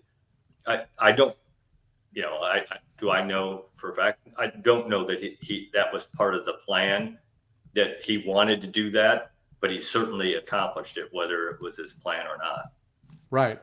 Yeah. It's actually kind of interesting because this may seem strange, but this Bill Maher clip you may or may not have seen, it makes me think of that, where you've got how Trump is dealing with this stuff publicly, how he's communicating this stuff publicly, but then you've got this private demeanor.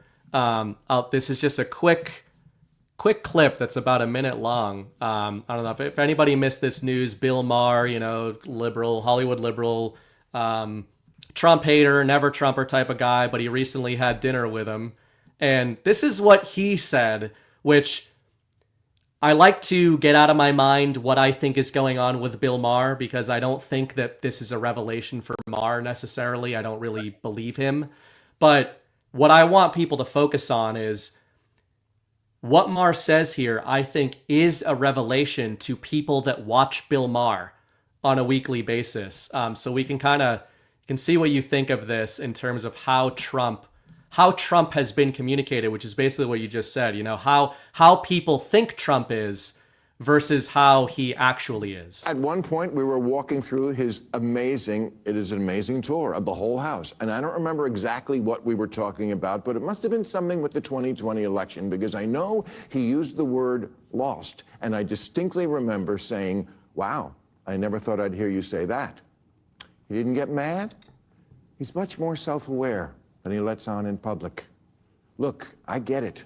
It doesn't matter who he is at a private dinner with a comedian. It matters who he is on the world stage. I'm just taking as a positive that this person exists, because everything I've ever not liked about him was, I swear to God, absent, at least on this night with this guy. Bob, Kid Rock, told me the night before, he said, if you want to get a word in edgewise, you're going to have to cut him off. He'll just go on. Not at all. I've had so many conversations with prominent people who are much less connected, people who don't look you in the eye, people who don't really listen because they just want to get to their next thing, people whose response to things you say just doesn't track, like, what? None of that with him. And he mostly steered the conversation to, what do you think about this? I know, your mind is blown, so's mine. So what do you think about that, leaving the Maherisms aside, specifically with, Trump the public figure, and maybe how the media, including Maher, has portrayed him versus how are we seeing a rebrand? Are we seeing that audience start to be introduced to some of the stuff we talk about here? Well, I think that, that certainly somebody has, now they have an insight into President Trump, the person, like we talked about earlier. There's the character and there's the person. And somewhere in there is the right mix. But I think that clip will do a lot to make Maher's audience realize that he is a person. He is a smart person who knows how to communicate with people. And look, I said at the beginning of this, leadership is the number one reason whether or not the number one factor on whether or not an organization can be successful. Communication is number two. And there's no doubt that President Trump is a good communicator. And he proved it to this guy who makes his living communicating to people. And whether you like him or not, he does a pretty good job of communicating with his fans. And so I think, I think that did a lot for President Trump. I think there will be people who understand that, yeah, he's who he is for America on the world stage, but he also is a caring person who who can put his ego aside and talk to Yeah. people, even people who don't like him. Right. And you know, I think overthinking things is what we do. I mean, it's what we do, especially in this little sub world within the world that we're in here, what we call the info war. And I think that that's good. But I think sometimes we miss the forest for the trees. Like I agree with how you laid that out, where sometimes it really is just try to think of it of how that's hitting a Bill Maher enthusiast, never Trump. As you said, it's not just, you said he's a person. Trump is a person, right? So even before you got to your ending there, which is that, the good things about Trump, they don't even have to get there, right? They just, we forget that it's a revelation to a true believer, system watcher, system thinker, that Donald Trump is a guy. He's a person that Bill Maher had dinner with, right? And like they might come away from that still not liking him and everything, but this is the type of audience that has been primed to literally not see Trump as a person. They've seen him as this cipher, like this monster, this threat. And it's probably jarring for them to just even hear Maher talk about, I had a conversation with him over dinner. Yeah. If nothing else, it at least put that thought into their mind. Right. So now that they've always got it, every time something happens that they don't like, that thought will be in their mind. And, that's at least the start of making sure that they understand that he is a person. Right. Even if they don't believe it at this point, at least that seed has been planted. And I want, we don't have to go super deep into this, but I do want, before you get out of here, to touch on, earlier in the show, you mentioned that there's other leadership. You mentioned a few times on the show, the enemy gets a vote, right? The enemy gets a say. That's something that we really try to remind ourselves of as well. But I think also you're familiar with a lot of my theorizing of sovereign alliances, etc. And no idea how right or wrong I am about some of those things, but certainly just trying to apply more first principles thinking to the game board rather than, well, the media says this person's bad or good. And whether or not you think that foreign leaders of X country is good or bad or in between, what are some of the leaders on the game board right now at the same time as Trump that you're personally intrigued by? That could be positive, negative, just the way that they're leading, or maybe it could be bad leaders. But I wonder kind of who catches your eye whenever they say something, or maybe how they're received. Yeah, I think that there are certainly some bad examples of leadership, and I think Trudeau was probably one of those. Oh yeah, great. I know you agree with me on that one. I mean, everything he did was against what leaders should do. But I think that, you got Putin, and I know Putin gets a lot of a bad rap because of the war in Ukraine, and because people don't understand why that war actually started, nor do they want to hear it, because I've tried it. Nobody wants to hear it. But I think, you want to talk about a leader who is in chaos right now, with the things going on in Ukraine, the other things that are going on in his country with the, not the tariffs,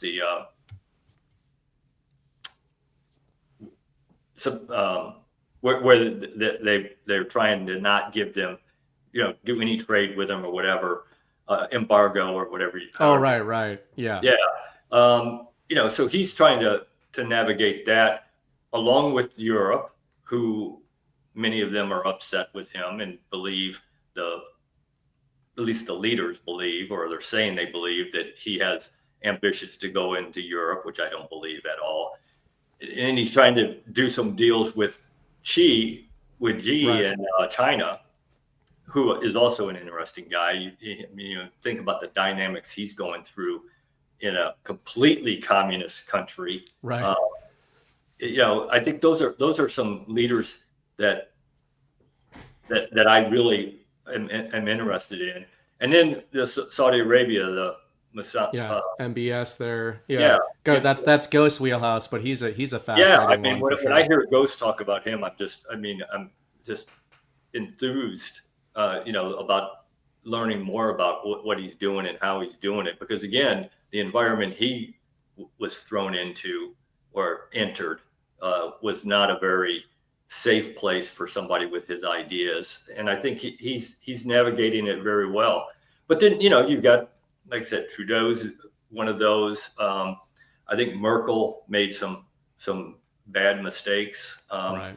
The last couple leaders in the UK probably made some, certainly on immigration, made some bad decisions.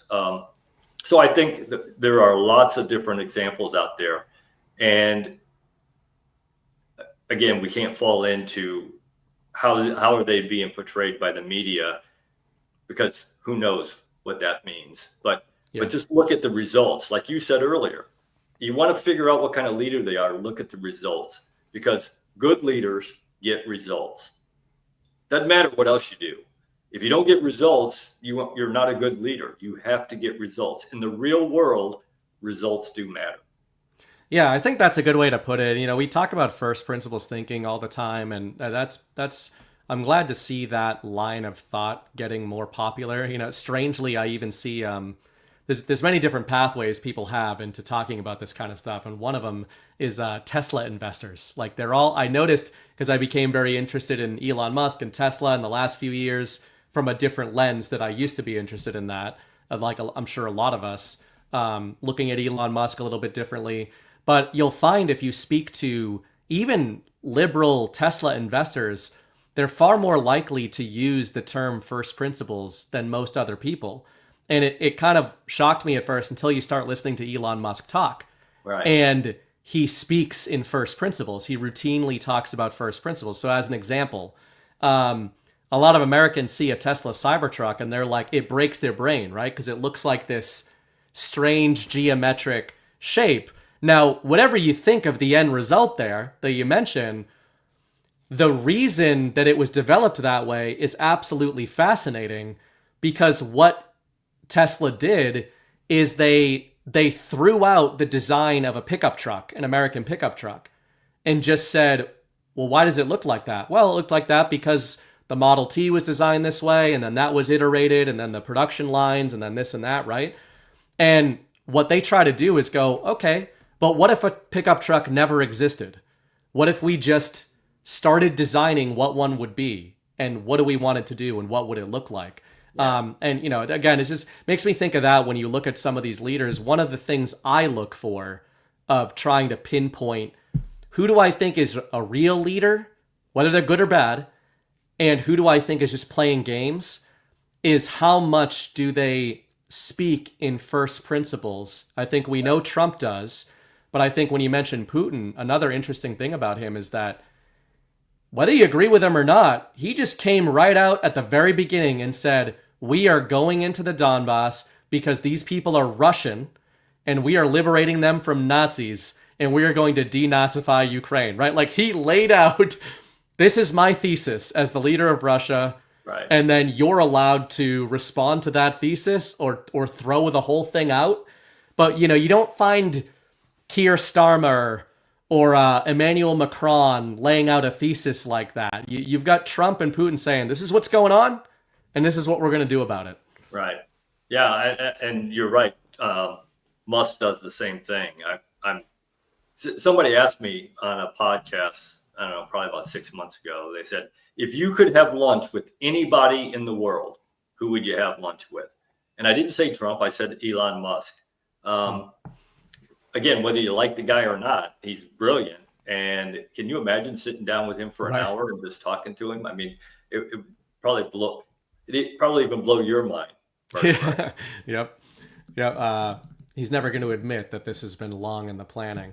And then one more kind of little topic that I want to hit you with before we get out of here is, we're talking about leadership, we're talking about leaders, but I think something I mentioned on the phone with you yesterday, it's something that I talk about a lot. It's something that Chris Paul maybe talks about the most. John talks about this in terms of the way he frames it as the devolution sandwich, the idea of top down and bottom up sort of meeting in the middle. And I think if I sense threats in the truth community, in the info war, even in the American people going forward, strangely, I'm pretty optimistic about people wanting a better future. But strangely, I see people that I call it toxic positivity. I see people that only want to talk about good things and that think that anytime you're threat assessing, you're being negative. And I wonder, again, in a military kind of context, in a leadership context, what you think of that balance of communicating and threat assessing versus proactive forward movement, if that makes sense. Reconciling those two kind of worlds. Yeah, well, I think you've always got to be looking at the threat, and anybody who isn't is not going to be successful, because there's always that threat out there. Like I said, the enemy always has a say, so you always got to be thinking about that. But I think the key is that you do have to stay positive, not Pollyanna positive, where everything is great and you agree with everything. Because look, none of us are perfect. President Trump isn't perfect. He's going to make mistakes. And he needs people like us, the American people, other leaders in this country, business leaders, politicians from his party and from the other side, to call him out when he makes a mistake.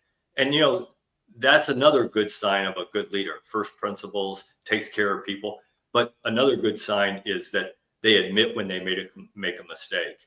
Because again, none of us are perfect. We are all going to make mistakes. I keep trying to convince Kelly that I'm perfect, but she's not fine.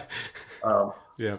And you'd think after 38 years I could convince her, but no. You can't help some people, right? You just can't help them see the light. Yeah. But we're all going to make mistakes, and that's okay. Admit it when you do, and then try to fix it. But I think that a good leader tries to be as positive as possible, still telling the truth, still looking at it realistically. But you got to try to keep it positive, because again, the people who are following you, the American people who are following Trump, if they're going to take their cue off him, if he panics, if he's not looking at it in a positive way, then neither are they. But again, you got to keep it truthful, and I think you got to keep it positive, admitting when things aren't positive, but try to keep it as positive as possible. Yeah, that makes sense. And I think, a few times on the show, you've kind of mentioned that Trump knows where his end game is. And that might be on a specific deployment, like we're seeing with tariffs. He knows where he wants to go, as you said. And it made, when you just mentioned, when you're talking about him being a positive leader while also being honest, it just makes me think back, as simple as it is, it makes me think back to, well, what was his branding when he came in? Like, yeah, he did talk about the fake news. He talked about globalism and everybody screwing us and the economy sucks, right? But to your point, the brand of Donald Trump is make America great again. It's like, it's so simple, but brilliant. Maybe that's that guiding light that no matter how much negativity he talks about, he's orbiting it all around. The intent here is that we're going to make everything awesome, rather than we're doomed. Well, and I think that the other part of that great message is, again. Oh yeah, that's a good point. Yeah. So remember how America used to be. Now, was America perfect back then? No, it wasn't. But a lot of people have that. We all do. You look back on things that with happier eyes than maybe what happened during the time.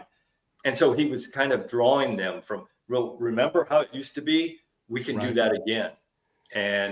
So I think that's a perfect point. I mean, he tried to put the positive spin on it, even with all the negative things he was talking about, that we still have this positive thing. We can make it better. We can accomplish what it is we want to accomplish. And that's what the people that you lead want to hear. Yeah. Can we get where you're telling us we're going? That's what they want to know. And if you're not positive about it, then they're not going to be either. I have a couple more things. One of them is, speaking of reconciliation, reconciling these ideas, how do you think about reconciling the tension between being a sovereign individual, the idea that's kind of baked into the foundation of being an American, with being a a patriotic individual, or maybe that's the wrong word, but an individual who follows leaders, Right. maybe who follows a president, versus that kind of sovereign-minded, sovereign individual. It's whether or not you see those things as contradictory, what you think about the founding of the nation. And I've been thinking about that a lot, of what did the founding fathers really, what was their vision in terms of the individual and leadership and the nation, I guess, Right. kind of reconciling those two things. Because I think for some people, they can sometimes, it's hard to blur those lines or separate those two. Well, I think the founding fathers made it very clear they wanted a very limited federal government, a little bit more involved state governments, and then your local governments where you are directly involved. And I think Tocqueville hit it exactly right. It isn't the federal government that made America what it was back in the 1800s when he came over. It was the local, the little clubs and the little groups that were together in the local area, which I think goes very well with the sovereign individual. But then I also think the question you asked about how do you reconcile your sovereign individual and yet still follow orders, whether it's in the military or at work. I mean, wherever. And the benchmark that I always use is, as long as it doesn't compromise your principles, your values, what you believe, then you can make compromises. You can't compromise on those things. And what I always use is, do I like the person I see every morning when I shave, looking back at me in the mirror? If I do, then I'm probably making some good choices. Any morning that I wake up and I don't like who's looking back at me, then I probably need to rethink what I'm doing. Yeah, well, very well said. And that leads us to, I'm going to use a quote from Dune, the Dune universe. I'm not letting you get out of here without some sci-fi nerdy BS. Look, I love your intro. I mean, all those movies, I've watched every single one of them. So in Dune, Duke of House Atreides, Leto, he says to his son, who's experiencing an identity crisis, he says, let me find the exact quote, "A great man doesn't seek to lead, he's called to it."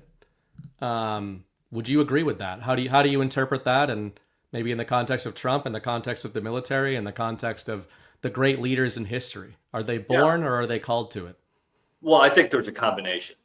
I do believe there are some people who are born with leadership traits that just come out. And if you don't believe me, go on a playground with a bunch of 5-year-old kids. There's somebody out there in charge. Yeah. There's one of those kids. Everybody's following one of those kids. And so I think some of that is inborn. Some people do have that. But I think, there's always that debate about the great man in history, or did they make history great, or did history make them great? Mm-hmm. And I think that probably more of somebody stepped up. They knew they had to step up. Somebody had to step up. They stepped up and they actually did a good job. Plenty of people stepped up throughout history and didn't do a good job. And we don't remember them, or we remember them negatively. But I think that a lot of leaders do it because they realize that they might like some of the things that leaders do, and they think they can make a difference. And so they go through the development process to develop those leadership skills, and then they do that. But I don't think very, very few people are great leaders right from the beginning. I can't even tell you how many people I learned from along the way, and I made mistakes along the way. And that's the only way you're going to ever be a good leader, is to learn not only from the people above you and your peers, but the people below you as well. One of the best leaders I ever had actually worked for me. David Powell was probably one of the best leaders I ever saw, and he worked for me, and I learned a lot from him. Sergeant First Class Pinson, my very first platoon sergeant, I learned a lot from him. I give him a lot of credit for turning me into the leader that I am. So I think, people might want to be a leader. They might think they want to be a leader. And then as they develop, they step up when they need to, because they see that somebody needs to be in charge, and they're the tag, you're it. So they step up. Well said. Yeah, and like you said, with all these things, I think that it's usually a combination. I always liked that. I like the literary. I'm partial to the epic framing when he says something like that. They're called to it. It is, being a leader is a duty. It's a responsibility. Yeah. And again, one of those dirty words that we have in America today: responsibility, accountability, right. And responsibility. Dirty words. And they can't be if you're a leader. You got both of those have to apply to you. And I think we got to get back to having leaders who understand they are accountable. Everybody's accountable, and they are responsible. And in fact, the leader is the ultimate responsibility. No matter what else happens, they're the ones responsible. Well said. Well, I think this has been. I hope it's been enjoyable for people. I've really enjoyed it. Certainly, hopefully not the last time I have you on here. I did want to show people here. Oak McCulloch has a book. This is a great airplane read, and I don't say that as a slight. It's an easy read. There's no fluff. There's no fluff in this book, as you saw tonight. Oak is not one for fluff. There's no theory in there. It's all about everyday things that everyday leaders can do.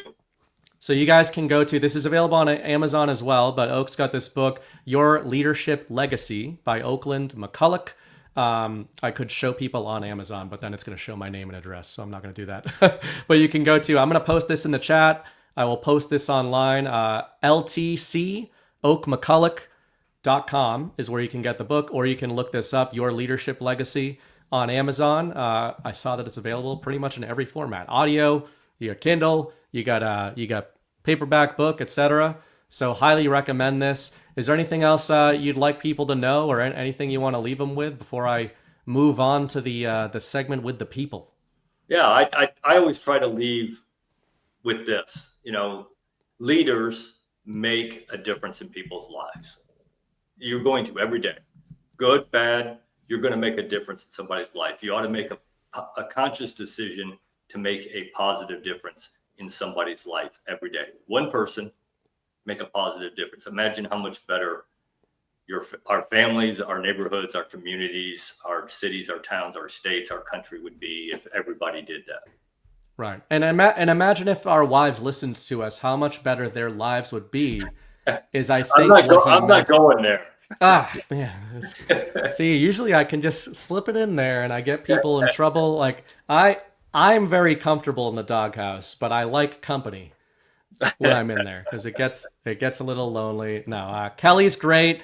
The better half. I say that, people say that a lot, but in this case, I mean, Kelly's pretty great. She's been, and I love both of you as well because they read my articles. And all you watching this show, there's almost 5,000 of you, and what, 3 of you read my articles? You know how much time I spend on those things? This is the easy part. Just getting on and just doing what Oak and I would be doing this at a GART, just normal anyway. Yeah. Those articles are what I kill my brain cells. Yeah, exactly. So I always appreciate that. Appreciate you. These people are, the McCullochs are longtime followers, longtime supporters. They haven't just supported us on Badlands. They've supported us individually. They've supported us behind the scenes with advice, feedback, all this kind of stuff. This stuff can be difficult at times, even though we're just streaming and putting our thoughts out there. It can be, you're going to get sent into the wood chipper in ways that I certainly never thought I would. I thought fighting was going to be the hard part, and that's a lot easier, but very much appreciate growing to know you, having grown to know you and knowing you more.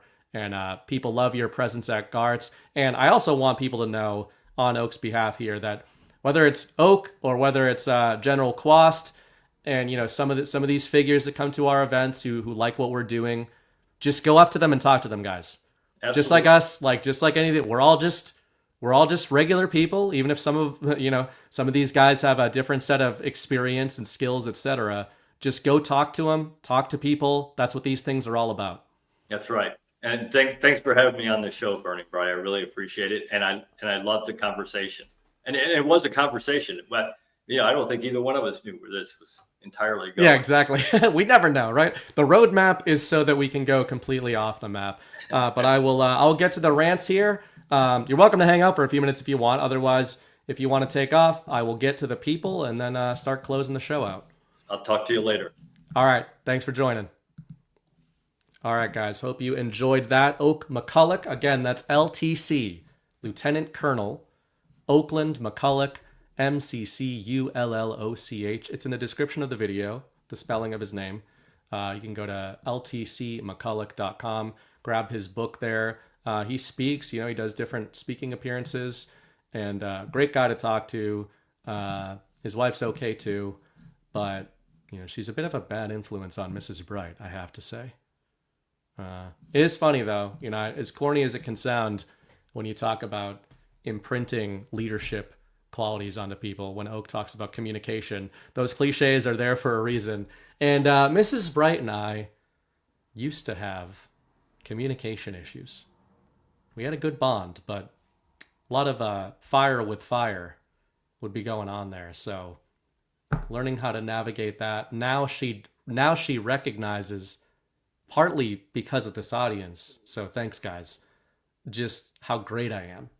And now that she's asleep right now, so this is between me and you guys. She's not going to see this. She barely watches my show anyway. So, once she realized how great I was, then everything kind of fell into place. She started just being much more docile and submissive. And I think Oak had the same process with Kelly. She's like, yeah, he talks about being a good leader, but until she saw how great he was, that's when she really had the awakening of understanding how to be a dutiful wife. And, this is something I've been trying to impress onto Ash. She's one of our young compatriots here that I've been trying to kind of take under my wing and tell her just how to be a proper woman and how to follow the leadership of your husband into the golden age. We're taking it back, right? Back in the doghouse, you thought I couldn't get there. You thought everything was smooth sailing. Surely he won't ruin a conversation with Oakland McCulloch by getting sent straight into the doghouse. But I did. That's what I did. That's what I live for, right? I live for the thrill. I'm not fighting in rings or cages anymore, so I think I look for ways to bring the danger upon myself. And the most dangerous thing in my vicinity is not Wolf Bright. It is Mrs. Bright. Especially now that she's got that little chicken nugget with her at all times, who is cute as all heck. All right. Anyway, before sleep deprivation takes me, S Jones 39 kicked off the show with a rant for $20. Much appreciated. Guys, please hit the thumbs up button, especially if you think your wives should be more dutiful than they are. And oh great, of course, I'm going to wrap the show up, and I just saw that we're featured on Rumble. So should we talk about some other stuff? If you guys want to talk about anything else, let me know in chat, and we can talk about that. Otherwise, I'll start hitting some rants, and we'll see where we want to go next. Tom Terrific 54 sent $25 over. The narrative is just the thing for this Sunday evening. Keep up the good work. Thank you, Tom. He's constantly supporting this show and a lot of what we do here. Texas Jules sent $10 over. Badlandia Task Force, where Oak is a member-in-law. Interesting. Yeah, Oak was at a meetup in Florida, I think. I'm at Badlands, and I honestly, guys, I have no idea how to find those things, but I know that most of you do. So if you can find a Badlander meetup around you, there's probably one in your state and in your area. Those are great places to make connections with people. I will get to the boost as well. I see people talking about that. Yes, I do have the boost. Hit the thumbs up button, please. Tattooed Teacher, $10. Great discussion. Wonderful to see Oak here. It is indeed. 12 Indie Boy. I'm not much of a Sunday watcher, but I just saw Oak was on, and JC and I always love seeing him and Kelly first at each Gart. See everyone in Plymouth. That's Ty. We don't like Ty around these parts. Not just because he's from Indianapolis and is a Colts fan, which nobody cares about, but because he's just a ne'er-do-well and bad guy. Bad all-around guy. Obviously doesn't have his priorities set straight. Astro Emmy, $17. I'm so thankful for a clear-thinking, very first principles dad who helped me be pretty awake to the world as a teenager, had a small hand in waking up my college friends. Based dads are the way to go. And I hope to be one. Well, I am one, I think. Micro Toolmaker, $117. Thank you very much for sending. Better late than never. I hate missing the show. Where we go on, we go all. Yeah, I mean, you came in under the wire there. Good thing I'm not known for having short shows. You know it's a problem when we're 2 hours and 21 minutes in and I'm like, man, maybe a kind of a short one tonight. But that's what we do. Thank you, Micro. Melindy, for Ash and others, splendid discussion on Lord of the Rings, the guiding myth of our time. Sent a link over. Yeah, did I mention that? Yeah, I mentioned that at the beginning. Ash watched Fellowship of the Ring for the first time. Like, the fact that there's a persuasion of person who's not seen the Fellowship of the Ring circa 2025. Can you trust a person like that fully? Like, this person raised children and hadn't seen the Fellowship of the Ring. So it's a problem, but you know, we don't judge, right? That's not the good Christian thing to do. I think what we're supposed to do is take mercy upon those around us, even those who have not seen Lord of the Rings every year forever, multiple times a year. But you know, Ash is just entering our midst, and this is why I've been trying to take her under my wing. You know, you can't totally trust a person like that, but I think she liked it so far, and we'll see how she likes the Two Towers, etc. Patrick J17, great show, BB. Thank you, Colonel. My baby boy will be 7 months old next week. It gets a lot easier and a lot more fun. Hang in there, brother. Congrats, man. 7 months. What am I at? Jeez. I should know how old my son is since he was born on January 1st, but I think this is what having a baby does to you. It's the baby brain thing.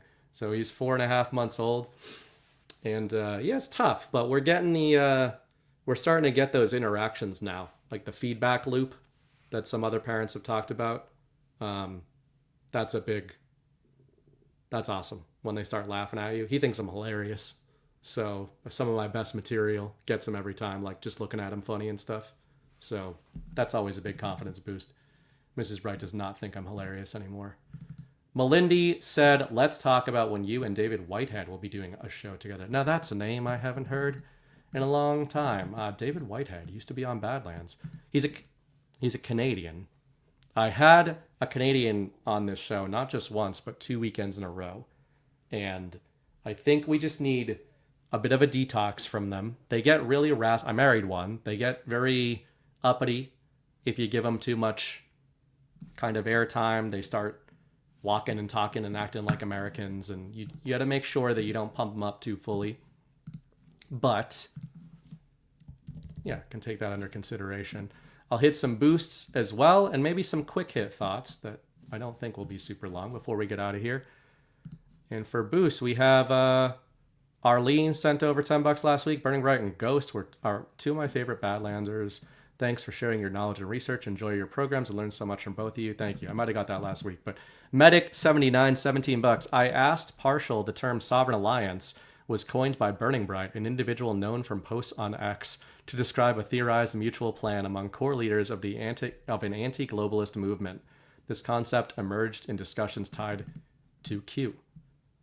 Yeah, I asked people last week to ask AI who came up with the term Sovereign Alliance, because we always got people out there trying to scrounge off of people's theorizing, but AI knows what's up. C. Meadows said, I don't think baby BB is regressing, but going through growth spurts.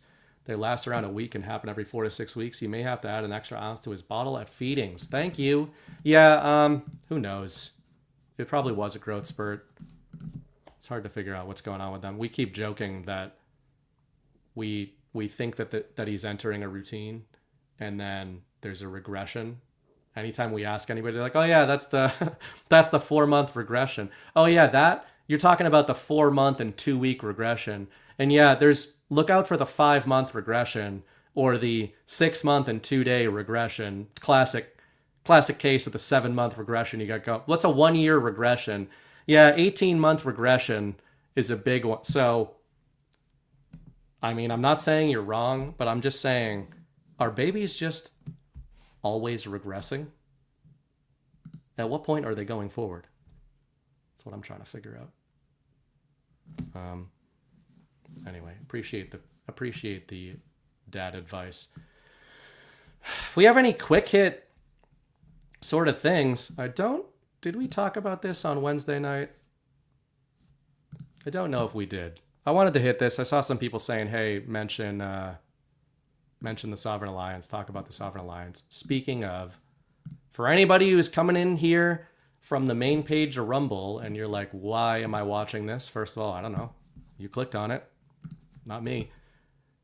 The Sovereign Alliance is a theory that posits that Donald Trump is not alone in going up against a globalist deep state apparatus, and that his friends include some of the people that you have been told to distrust and hate the most. Shouldn't shock anybody. If you're on Rumble, you're probably a Trump person already, or you're one of those libertarian types who thinks that they're smarter than everybody else. You're not, I promise you that. But Trump's our boy, and he's not the only one. He's not alone. Chris Paul posted this clip. He clipped this out of one of Trump's comments on, Wednesday, Thursday, something like that. And I have been saying for a long time, one of the players on the game board that people I think are misreading the most, and I understand why, is Xi Jinping. We've done a lot of work on Vladimir Putin. I think we've got Putin over the finish line. I can see now, like 3 years ago, I thought, is there any way we're going to be able to rehabilitate the image of Vladimir Putin, even to Trump supporters, never mind normie Americans? And I think we are. I think we're beginning to see the beginnings of that with the little kayfabe going on between Trump and Putin. I think that the Ukraine narrative, take this off the screen for a minute. I think the Ukraine narrative has backfired in the most spectacular way that was even more hopeful than some of my earliest writings on this stuff.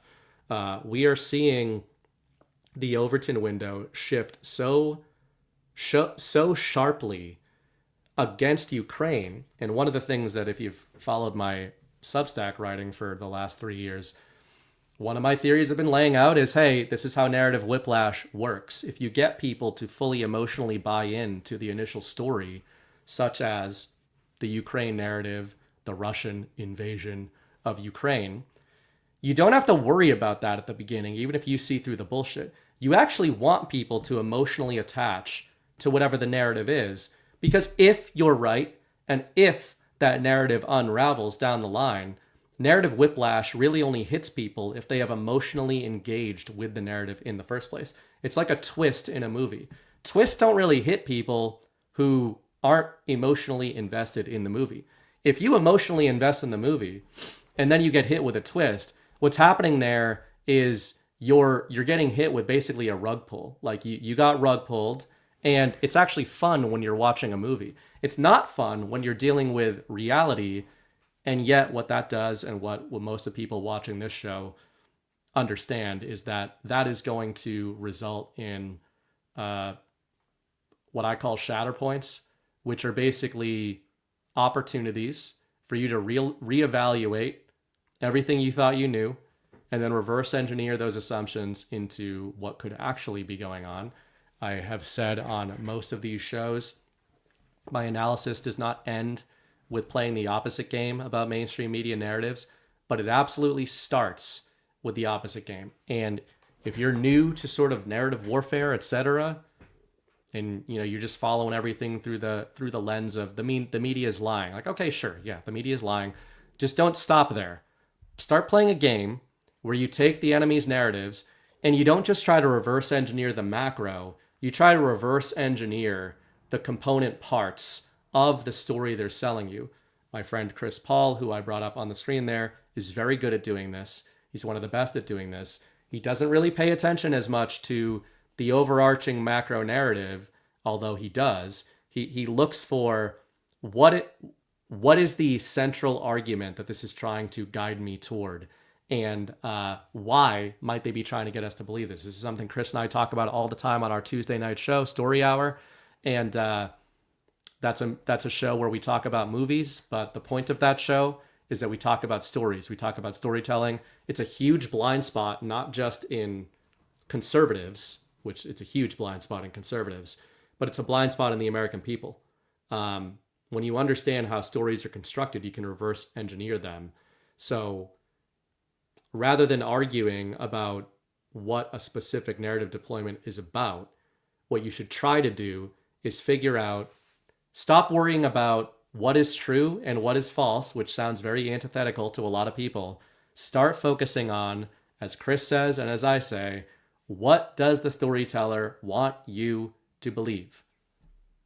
That's not a true or a false. It's a binary of intent. If the storyteller is telling you something, why is the storyteller telling you that thing, right? Go back to 9/11. People were saying, what are some examples of this? What is the story of 9/11? World Trade Center went down, right? Like, there's all kinds of micro stories within the macro story, but what is the macro story that was being sold to the American people at that time? There's a terrorist attack on the United States. It was done by these people, so we need to go to war. Very simple, very obvious. Now, if you don't know whether or not that story is true, you can still use this and not get roped in and suckered by narrative warfare, because all you have to do is start at the end game, start at the end of the argument, and then work your way backward from there. You don't have, I think this is the biggest problem that I see in the independent media, that I see in the info war, that I see in citizen journalists, etc. I'm not saying it's bad to look into details and look into how things work and try to find the truth. I know this sounds very silly to some people. They just say, of course, it's not bad to try to find the truth. I would tell you that focusing on trying to figure out the truth actually can be a bad thing because of the order in which people try to do it. Humans are progressive thinkers. They think in linear time, right? They progress. This is what I say in my writing a lot. The Hegelian dialectic, which has a negative connotation in the truth community, is not inherently bad. The Hegelian dialectic is not an evil mastermind plan or framework. It's a logical framework. The Hegelian dialectic is, many people in this community think of it as problem, reaction, solution. Problem, reaction, solution is not the Hegelian dialectic. It's a Hegelian dialectic.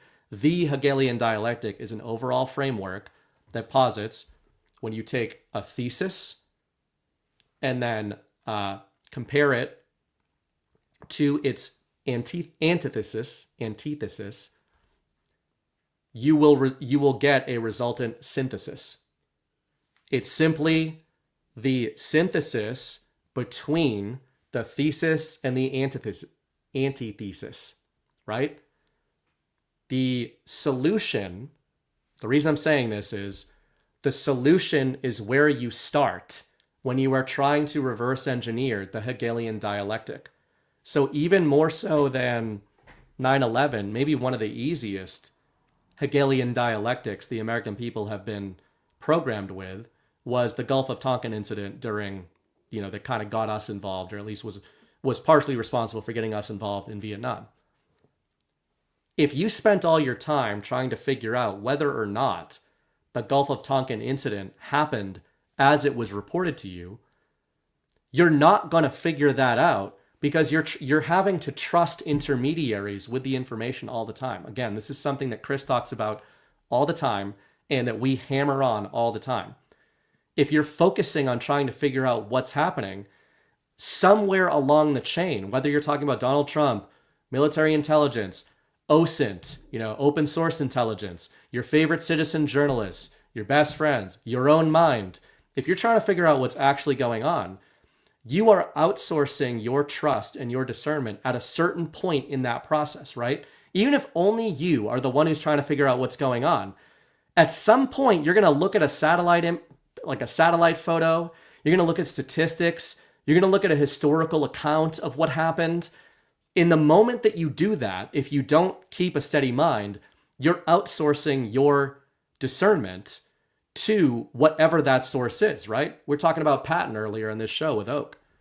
Well, I'm not basing my assumptions on Patton about a 1970 movie, nor am I trying to read 10 books about him to figure out what the truth is. I don't care what the truth is about George Patton. I care what the story of Patton is and what the effect of the story of Patton was on the actual world. So to bring this to the Gulf of Tonkin or to 9/11, I don't care really about figuring out what actually happened in the Gulf of Tonkin, because I know I really can't ever figure that out to my own satisfaction, and certainly not to the way I could prove it to anybody else's satisfaction. What I'm focused on is, what was the synthesis? What was the solution? What was the end result of the story of the Gulf of Tonkin? U.S. involvement in a war that even at the time was almost universally reviled, right? It's kind of like the first modern war, especially from the American perspective, that was, highly negatively received by the American people pretty quickly, pretty early on. And that's even with media propaganda. People often say, hindsight's 20/20, right? Like you would need the benefit of hindsight. You would need the benefit of knowing how things went and of knowing that we were lied to about the Gulf of Tonkin in order to know that the Vietnam War was unjust from the beginning. That's not true. That is not true at all. I saw somebody in the chat, Galaxy, say WMDs were a lie, talking about 9/11. True, right? Let's say, okay, weapons of mass destructions were a lie. The thing is, you could know that the central narrative was a lie before you knew, beyond a shadow of a doubt, that weapons of mass destruction in the Middle East was a lie. Why? What was the story trying to sell you on? The story of the Bush era, the story of 9/11, was trying to sell you on engaging in a war in the Middle East against people we didn't know, and against people we couldn't find, and against people we couldn't prove actually did anything, right? If that's the end result, all you had to look at, which as a former liberal at the time, some people were doing, was who stands to benefit, cui bono, right? Another first principle. That's why it stood the test of time. Who benefits, cui bono? The military-industrial complex benefits. The media benefited from the war in the Middle East, the war on terror. Fox News benefited from it. CNN benefited from it. Certain people in and around the White House benefited from it, right? If that's the case, then you could have reverse engineered the whole story at the time it was being told to you. You don't actually have to wait to be told what happened in order to assign first principles to a given deployment and to not fall into it. This is why, and I know more and more people are true believers in this every day, and I appreciate it. I am not joking around when I say it is very literally more important to understand the story of what you're being told than it is to understand what is actually going on in the world. Knowing what's going on in the world is just information. Maybe it gives you information asymmetry. Maybe it allows you to make some asymmetric bets. Maybe it allows you not to get into some of this trouble, right? But if you know the story that you're being told and what the story is trying to guide you toward, you can remove yourself from that and obviously guess the direction with a pretty high degree of certainty of where they're trying to take you. So that's the thing, right? The whole tagline of this show is the war is a story is a war, act accordingly. That's not like, it's not supposed to be this cute witticism. It's supposed to be a first principle that you can apply to things. And I think that the reason people like Chris, and I would say I have a good track record of sniffing out bullshit before a lot of other people do, is not because I'm focusing on who the storytellers are. It's because I'm focusing on how the story is being constructed. Donald Trump is a storyteller, right? Storytelling is not inherently bad. The fact that somebody's telling you a story. The stories that Trump tells are always in service of first principles. Make America great again, right? The tariff deployment, which is most timely right now. What is the story that he's actually telling or selling to the American people? The story he's selling is that there has been a historic trade imbalance since the close of World War II that has been benefiting the globalist system at the expense of sovereign nations, specifically the United States. That's real. It's an actual thing, but he's delivering it in the form of a story. The story is extremely compelling. As Ghost put it on a recent episode of Power Hour, he's sitting at a poker table and this is pre-flop. He's laying out the bluff pre-flop, and he knows what the truth is. So he's got the table beat, right? But what's exciting? It's exciting watching the bluff. People don't watch poker because they're excited about the cards. They're not excited about who's got what in what hand. They're excited about how they communicate that or don't communicate that to the other players around the table. They're excited to watch who's good at bluffing. They're excited to watch who's good at calling. They're excited to watch people's tells. Do people have tells? Do they have fake tells, etc.? So, storytelling, right? Poker is storytelling. War is storytelling. Everything is storytelling. Back to this specific example, Sovereign Alliance, Xi Jinping. I've been saying in the lead up to this for the whole week. Eventually, I hope MAGA's going to get to the point where they understand that the trade war between Donald Trump and Xi Jinping is mutually engineered. I am a firm believer in that. I've also been saying it since 2020. I've been saying that the decoupling that you're seeing between the Chinese and American economies are not just benefiting the American middle class, but is benefiting the Chinese, the emergence of a Chinese middle class. The people that have been raking the Chinese over the coals have been the very globalist oligarchs, your Apples, your TSMCs and all that kind of stuff. Then as the rest of Google would be a better example. These are the people that Trump wants out of China and Xi wants out of China. And I had said that if you listen to Trump's communications, you may start to notice that he separates Xi Jinping from his references to China as often as he can. And a couple days later, he, as Chris clipped out here, he did that in one of the most overt, on-the-nose manners in which I've seen him do it. They've really taken advantage of our country for a long period of time. They've ripped us off beyond nobody. How people stood for it, sitting in my position, is not even believable. And we're talking about many presidents, not just a couple.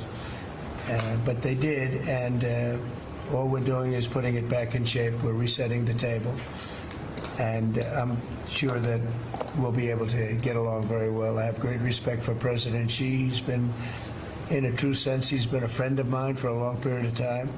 And I think that we'll end up working out something that's very good for both countries. I look forward to it. So, I mean, man, as Chris quotes here, I have a lot of respect for President Xi. In a true sense, he's been a friend of mine for a long period of time. I think we'll end up working out something that's very good for both countries.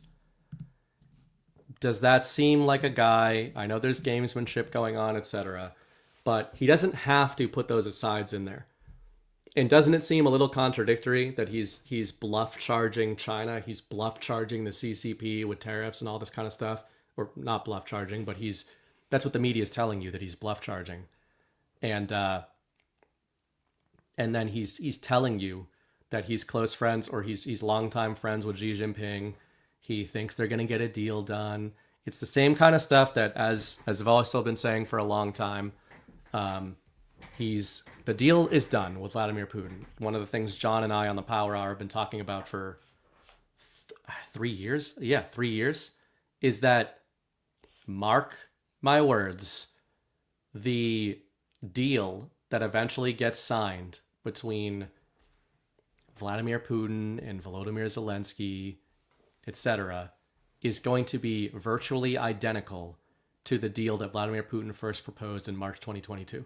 Because what we're seeing is a narrative exposure op of the globalist system, all of its proxies, how it functions, and there's many different stories being layered, like Matryoshka dolls on top of one atop the next. And the one that we're seeing right now being kind of deployed and seeded into the American mind is the decoupling of an American sovereign nationalist trade system and financial system from, number one, the globalist system. Number two, this is what's coming down the pipe, the central banking system, the fiat central banking system. Now, so far, that hasn't entered the narrative in a very direct way. Some of you may recall a few weeks ago, I was saying, look for Trump to start pressuring Jerome Powell and the Federal Reserve to cut interest rates publicly. Not the most galaxy-brained thing to suggest, but he did start doing that very directly. You're going to start seeing a transition from Trump's communications about the globalist system, the Chinese, it's encapsulated or best exemplified by the Chinese system. You're going to see him start to transition that rhetoric or merge that rhetoric with his rhetoric about the central banks. And what do those two things have in common? Well, I would say they're two heads of the same hydra. They're two legs of the tripod of the globalist system. One of them is trade imbalances, tariff imbalances, outsourcing versus reshoring and all that, right? We understand that globalist companies have outsourced production, trade, jobs, etc. But what system allowed them to do that? Besides that, we've got this globalist trade system, fiat central banking system, monies that are backed by nothing. There's something that a lot of truth community people have been educating themselves on in recent weeks called Triffin's Dilemma, which is, I'm not going to go into the whole thing now. I'm not going to pretend that I'm some financial expert, but it's essentially a theory that posits that being the world's reserve currency is actually a bad thing when it comes to growth and production and wages and quality of life on a long enough timeline. The reason for that is that if the US dollar is the world's reserve currency, it means that our major export is money. And our money is not backed by anything, right? So if we want the globalist system trading on fiat US dollars, then what does that mean? That means that we have to continuously shoot out dollars into the globalist system, which means that they have to get those dollars by doing deals with us on trade that benefits them, right? They have to sell stuff to us to buy dollars. They are buying dollars with their outsourced goods is a good way to think of it. We are buying outsourced goods with our dollars. Our dollars are leaving, shitty goods are coming in. That's the macro reason, Triffin's Dilemma, of why the US dollars are not being invested into the nation. It's a globalist plan, it's a central banking plan, and it's about the Bretton Woods Agreement. It comes on the back of the Bretton Woods Agreement, and it's all about ensuring that our dollar is what's used in global trade. That's not a good thing. It's not a good thing if it's being forced out there, right?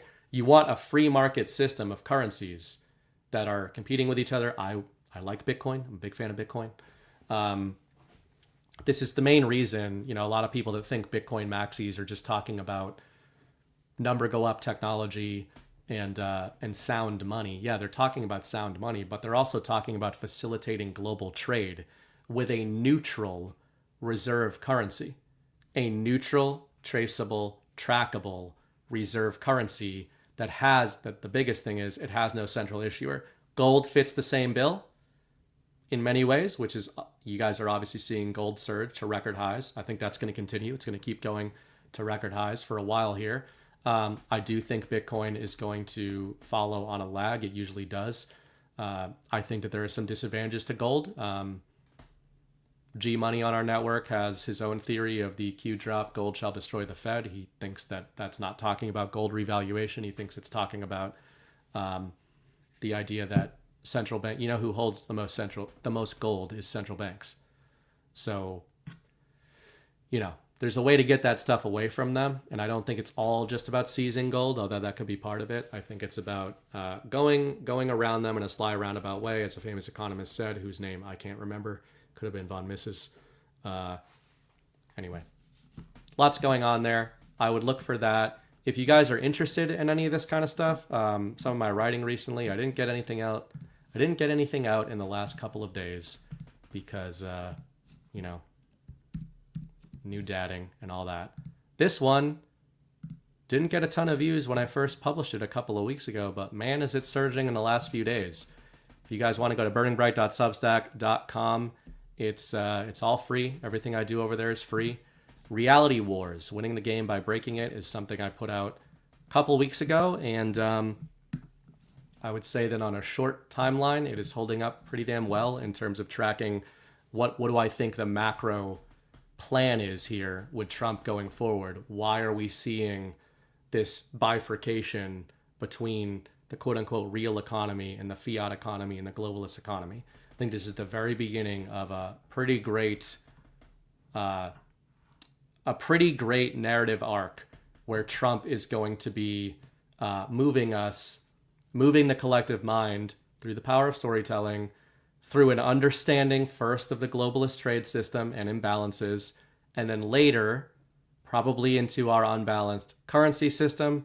So in the next couple of weeks, next couple of months, if you're wondering whether or not this is going to happen, start looking for Trump's rhetoric on Jerome Powell and the Federal Reserve.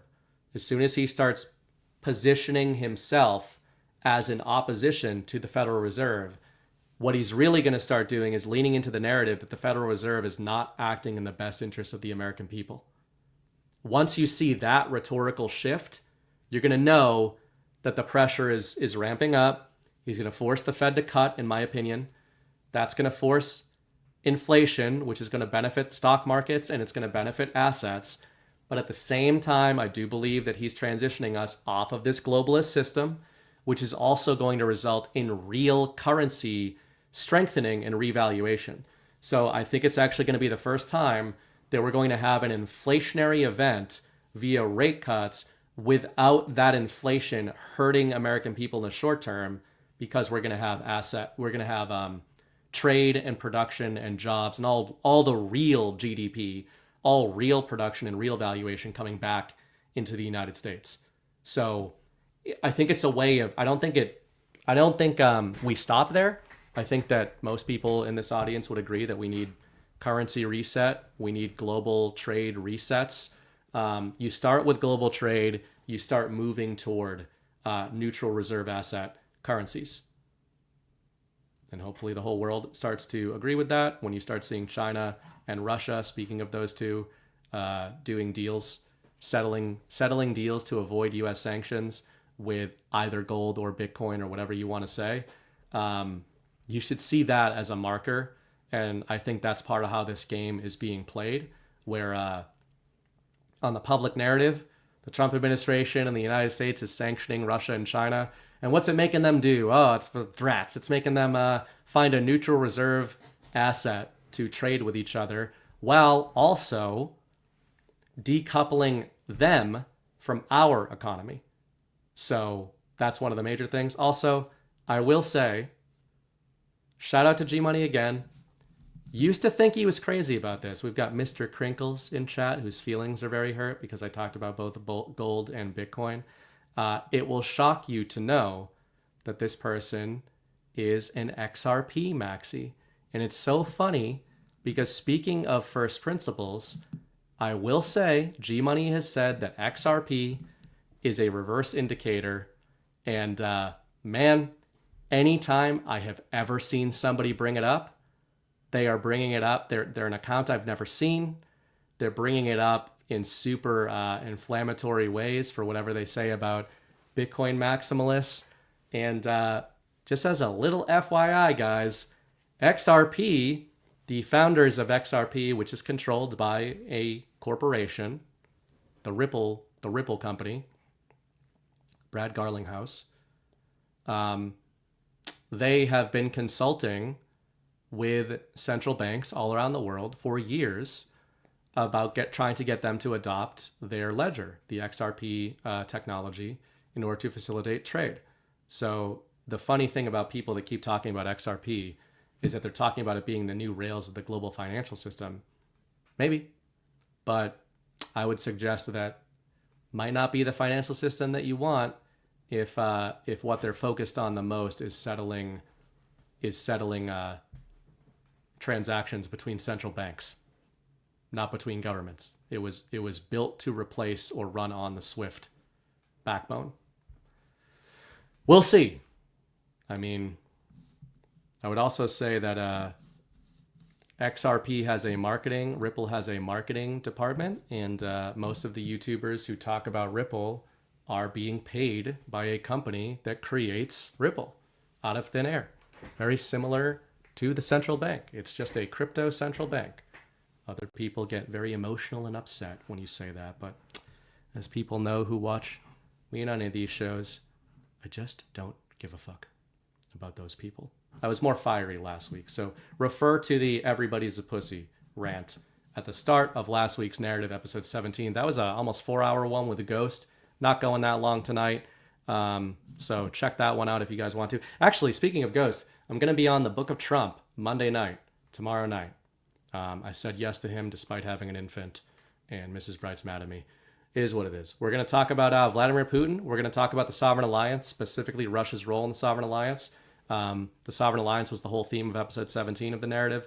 We went through Russia, China, and Saudi Arabia. And yeah, we're going to talk about Putin, the man and the leader, a little bit more tomorrow night. Touched on him a bit with Oak tonight, so that was good. But yeah, the financial stuff is the big story right now. The story can always shift, but I think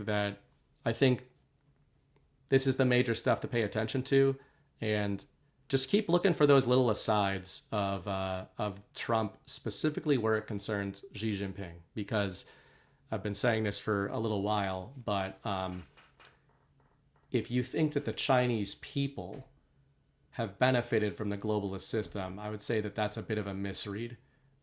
They would also do better to have sovereign, nationalist onshoring and production of Chinese goods for the Chinese economy. Xi Jinping's been championing that, and is one of the major world leader that advances multipolarity as his main philosophy for how the world should be ordered.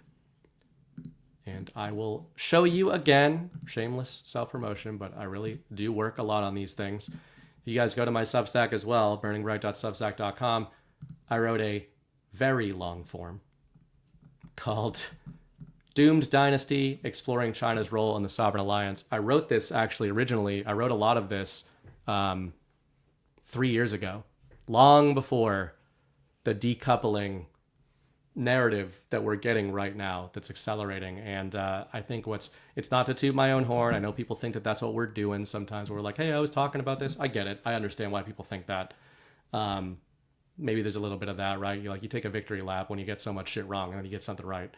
But it's more that it's very encouraging if you look beyond the media veil, you look beyond the war stories, and you try to find these commonalities between the key narrative setters like a Donald Trump, like a Xi Jinping. You're like, all right, I've been told these two are in opposition to each other, but then I've been told by George Soros that Donald Trump and Xi Jinping are both threats to global democracy, which is what originally got me onto that dig. And turns out the history of Xi Jinping is absolutely fascinating, specifically his relationship with the quote-unquote Chinese Communist Party and the legacy magistrates of China. There's a lot going on there. I think there's a lot of smoke and mirrors, maybe with him most of all, of anybody in what I call the Sovereign Alliance. But I absolutely believe Xi is a part of it. You're never going to get a press conference where Donald Trump and Xi Jinping tell you that they've been friends the whole time. Although I say that, and Trump just did a press conference where he said they've been friends a long time. But what I meant is they're not going to tell you that their whole trade war has been a work. The trade war is about decoupling the Chinese and American economies. And that's going to be a little bumpy, which is why Trump is translating that to the American people in the form of a trade war. That's my thesis. That's my opinion. I also believe, and I'm in the minority of this in the Trump kind of world, that Xi Jinping is playing along with Trump because what he needs is to save face to the Chinese people because they're going to experience probably more disruption than we are on the back of this decoupling. Now, the reason I actually don't think it's going to get as catastrophic as a lot of mainstream economists, people with PhDs and people way smarter than me, supposedly, and us, believe is going to happen, or they think it's going to get way worse. The reason I don't think it's actually going to get that bad, to Kelly's point earlier in chat, is this decoupling process started during COVID. It's been going on now for 5 years, and I think Trump was laying the groundwork for it. Remember, Trump 1.0, he put tariffs on China, and Xi responded. People saw that as a tit-for-tat escalation, but as I said in a tweet yesterday, or the other day, who is the escalation against? If Xi Jinping's end goal is less reliance on the United States and on central banks, if Donald Trump's end goal is less reliance on China, by extension central banks and the fiat system, then who are the tariffs against? Is it against each other? Or is it against companies like Apple, like Amazon, like Walmart, who rely on these tiny margins on cheap shit from overseas? And as I've said many times recently, it's not Americans. Americans are suffering because our jobs are going overseas. We can't compete. American goods are always going to be more expensive because they're better, because we have higher wages, because we have better living conditions. So it's going to be higher wages right now. That's the system we have right now, right? So American companies are not going to beat Chinese imported bullshit that's in the same category. But the other loser in that equation that Americans don't talk about or think about is China. The Chinese people, not the Chinese stock market. That's done great in the age of globalism. Not Chinese corporations. Those have done great, as Trump's been talking about. Just like American companies have done great. Corporations have done great. Apple's done great. Amazon's done great.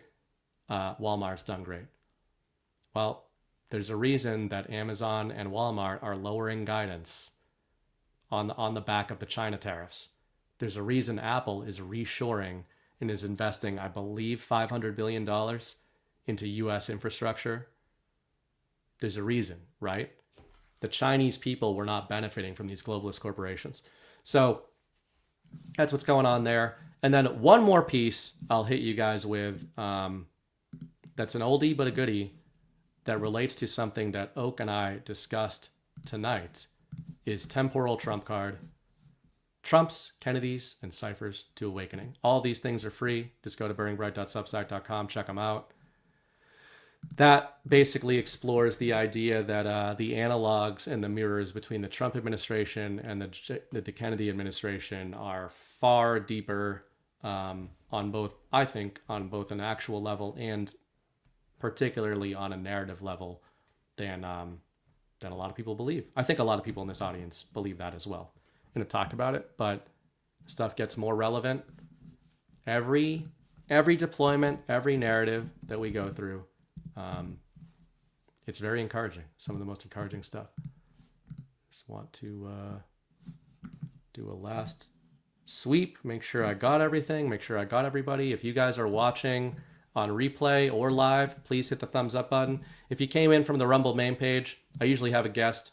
I had a guest earlier tonight. You guys missed him because you all came in as he was leaving, but rewatch the show if you want to check out Lieutenant Colonel Oakland McCulloch talking about leadership in the Golden Age, Donald Trump's particular leadership style, how that contrasts with other leadership styles, etc. I think it was a good discussion. We talked about Eisenhower, we talked about General Patton, we talked about Kennedy, talked about a lot of things. I think it was a great conversation. And as I said at the start of this with Oak, my goal with this show, which can be difficult, is to make it something that is worth revisiting. People that are new maybe right now. I think I'm trying to structure these conversations and be more cognizant of the fact that I want them to be worthwhile in the future. And there's some that are going to be more timely than others. So the way I'm trying to navigate this is basically being inspired by the current story cycle. I never call it a news cycle because the news is fake, but the war is real, which means the story is real. I want to be inspired by what's going on in the current story cycle because I think it allows us all to imprint onto what's going on with context. But I want to have macro narrative conversations that can kind of help us make sense of the past and make sense of the future.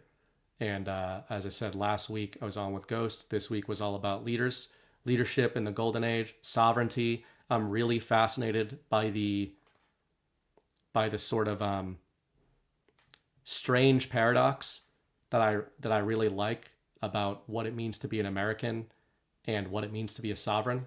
Can you be a nationalist who's also a sovereign? Are those things contradictory? I don't think they are. And I actually think that paradox is at the heart of what makes the United States and the Founding Fathers such an incredible story, the more you think about it. And I think we're having a resurgence of that. I don't think it's all coming through Donald Trump. I think that this audience is, I often refer to them as a decentralized collective. And I do not think that that's actually a contradiction. I think that that's a strength. And I think there's a reason that the enemy has not been able to completely win. Last week, we did the Sovereign Alliance. We talked about Russia, China, Saudi Arabia, the United States, how that's the real alliance. The old Axis is the new allies. And if you want to check that out, you can do that. No idea what I'm going to do next week, but I usually figure it out at the last minute. Thank you guys for watching. Thank you for joining me. Please hit the thumbs up button. If you're new, rewatch the episode, check out the archives. I'm here every Sunday night, 9 p.m. Eastern. And as I always say, I'm going to outro with the intro. I'm tired. I'm sorry if this last section where it's just me has made no sense. I have no idea what I'm doing. I've never streamed solo until recently. Some people seem to like it. Some people don't seem to like it. Those people are pussies. I don't listen to those people. I don't take any kind of criticism, not even constructive criticism. But I am overtired. So I am gonna do work for my other job and then eventually go to bed at some point in time. But thanks for hanging out. See you guys next week. And remember, the war is a story. The story is a war. Act accordingly.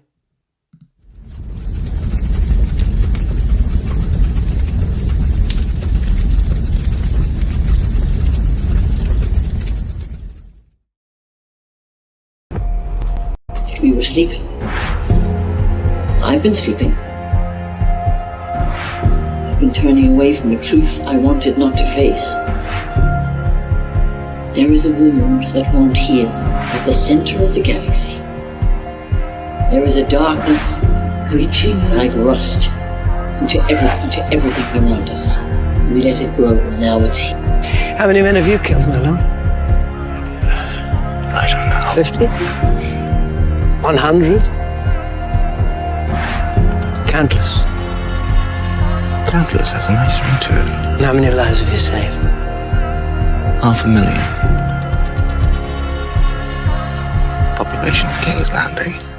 Tell me if your precious Randy commanded you to kill your own father and stand by while thousands of men, women, children burned alive, would you have done it? Would you have kept your oath then? Our time has come. We prepared. We grew stronger. Were you rested in your cradle of power? You were trusted to lead the Republic. But you were deceived. You assumed no force could challenge you. Now, finally, we have returned. The visions are clear now. I see possible futures all at once. Our enemies are all around us. And in so many futures they prevail. But I do see a way. There is a narrow way through. It's not a prophecy. It's a story that you keep telling, but it's not their story, it's yours. They deserve to be led by one of their own. What your people did to this world is heartbreaking. We gave them something to hope for. That's not hope! We have survived by hiding from them, by running from them. But they are the gatekeepers. They are guarding all the doors, they are holding all the keys, which means that sooner or later, someone is going to have to fight them. I wish none of this had happened. So do all who live to see such time, but that is not for them to decide. All we have to decide is what to do with the time that is given us. Forgive me. I did not see. I have failed you all. You will bring me. John, I do not know what strength is like that. I swear to you, I will not let the White City fall. Our people fail. Our people. Our people. people. I wish you good fortune in the wars to come.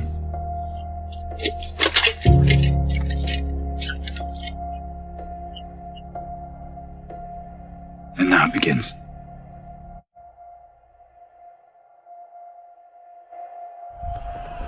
No. Now it ends.